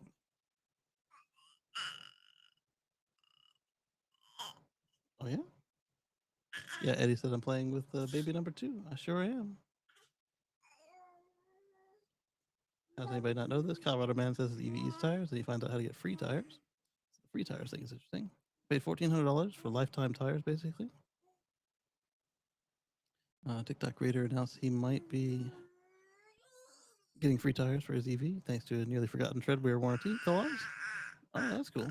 The first people to weigh in weren't skeptics. They were tire shop employees wondering why no one talks about this. The clip from Colorado-based Jason Brooks is a top-level hack for EV owners who are alarmed at the wear of their tires and the cost of replacing them with less than 20,000 miles of use. 20,000 miles. Ow! That's my beard.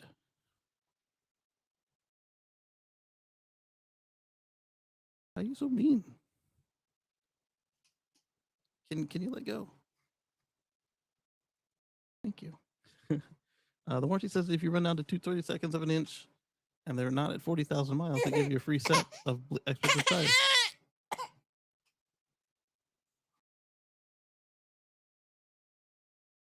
Brooks drives a 2024 Kia EV6 GT at 576 horsepower EV capable of 0 to 60 in 3.2 seconds. Like many high-performance electric vehicles, the GT combines heavy curb weight of over 4,700 pounds with instant torque, a recipe that accelerates tire wear. Multiple tire manufacturers have confirmed the electric vehicles place higher stress on the tires. Most EV owners don't expect the life to be cut in half, which is what Brooks says happened at 16,000 miles before reaching the threshold where traction decreases and replacement becomes necessary. Tire Rack describes 430 seconds as the point where wet weather performance drops significantly. The warranty clause sparked a frenzy. He says they turned to ChatGPT for clarity on treadwear warranties, where the then pulled the documentation for the Toyo Celsius Sport, which lists 40,000 treadwear warranty for V and W speed rated models. The key sentence is right there in Toyo's own materials. Eligible tires that reach 230 seconds of remaining tread before the mileage limit may qualify for free replacement, assuming all conditions are met, including proper tire rotation at manufacturer recommended intervals, documentation or receipts or logs proving that these rotations, no sign of misalignment or uneven wear, the tires are used on the same vehicle for the entire service life, and no use for commercial or track applications. Those requirements are fairly standard across the industry. Treadwear warranties for major manufacturers are almost always contingent on documentation and even wear, as described in the Tire Industry Association. See, mine doesn't really burn tires like that, but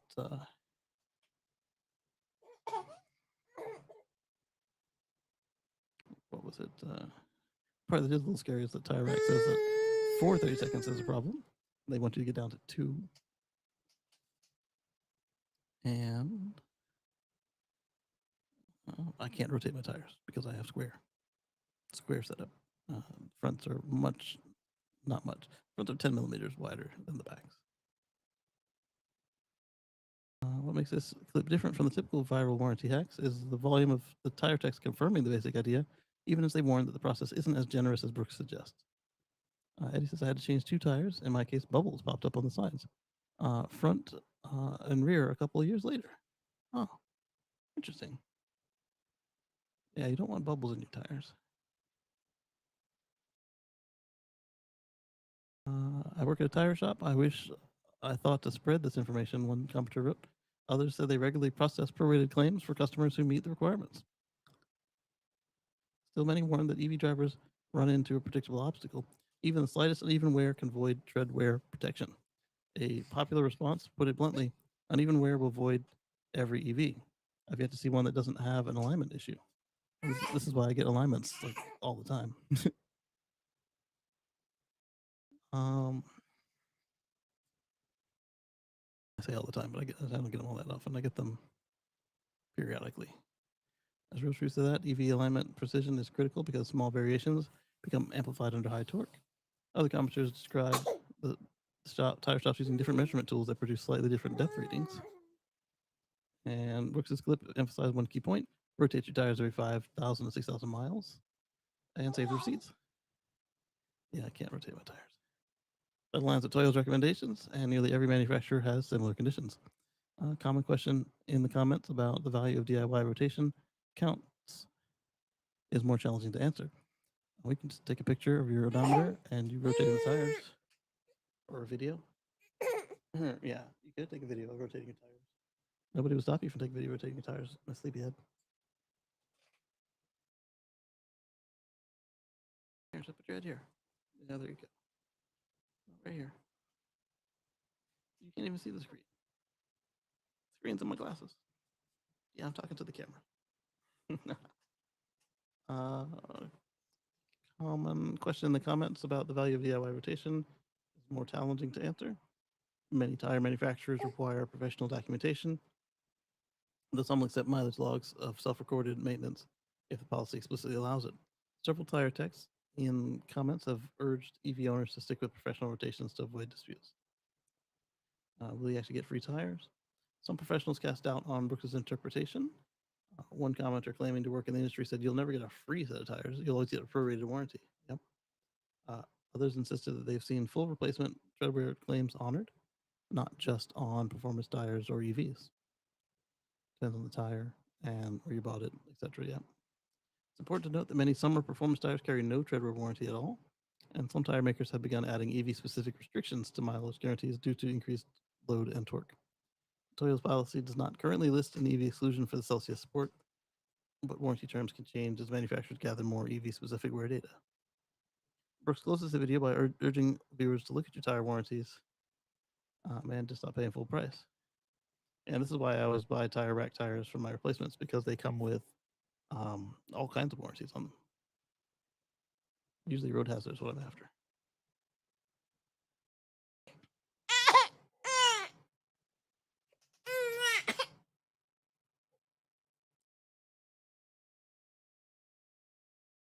Slow down, dude. I got 30,000 on my Lightning, not even close to the new tires. Yeah, you bought an EV6. They eat 12 batteries too. Okay. Woman orders Waymo in Atlanta. Then she notices traffic start behaving oddly. Calling the Waymo is like a dog. Calling the Waymo like a dog is killing me.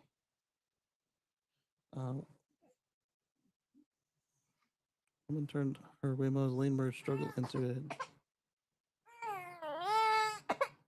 Oh, is it too nice? No one will ever let your Waymo over in Atlanta. Oh, okay. Let him over. They shout at the white cargo van. Drives up the curb and begins driving into the area. As it does so, the Waymo stutters and begins inching around it. All right, yep, I was right about it being a TikTok story. Let's take a look. Here he comes. He's like struggling. You're laughing at the Waymo.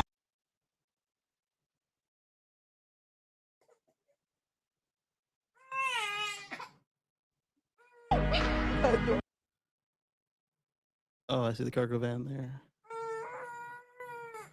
Just blocking it. Point of view: no one will let your Waymo over in Atlanta.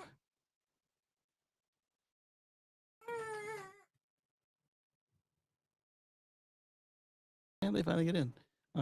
That's not quite what I was expecting. I was expecting that it not that they couldn't get in it, but that they wouldn't have been able to merge out. Yes. Don't talk back to me, little miss. A woman parks next to Tesla, then the driver falsely accuses her of crossing the line. What? That woman's describing a parking spot she has. Let's just listen to it because this one is wiggling. Fucking joke. Like I'm telling you, it has to be a fucking joke living here. I should. All right, maybe not. Not very friendly language. Hey, yo. Yes. What's up? Yeah, you're sleepy. Yeah, lay down. Yeah, lay down. You'll be fine. Yeah. There you go. Is that more comfortable than standing up and yelling at me? This could be a tale of two jerks because that fits both the person who posted the video and the Tesla driver. Only 2 comments are spam posted, don't pertain to the article at all. And for this, I had to give up my Discuss login.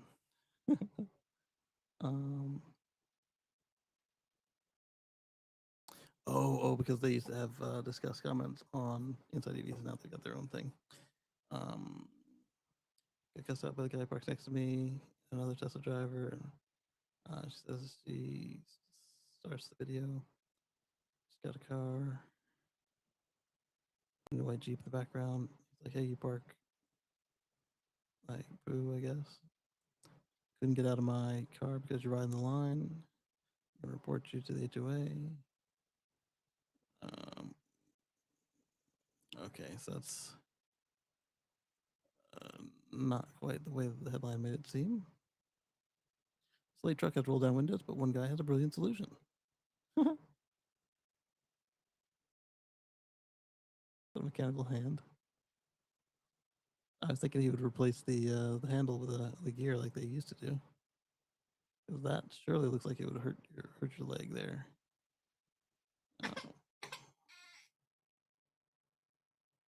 I'm calling this new invention the window winder, and for pretty obvious reasons. Oh, it's him. He does make some weird stuff.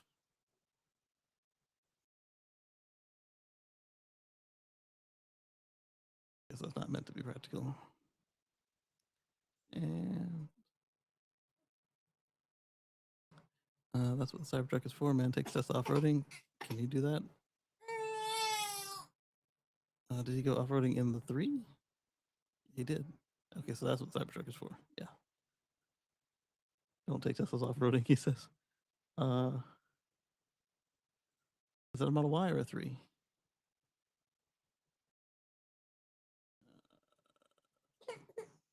Replay. Cooked, man. I tried to Why? take this bitch off road, man. No. That motherfucker. It looks like a Y, but I need to look at it.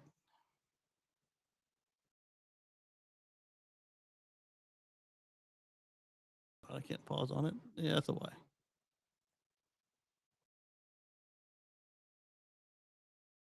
Why are you off-roading in a Y? I think it's a Y.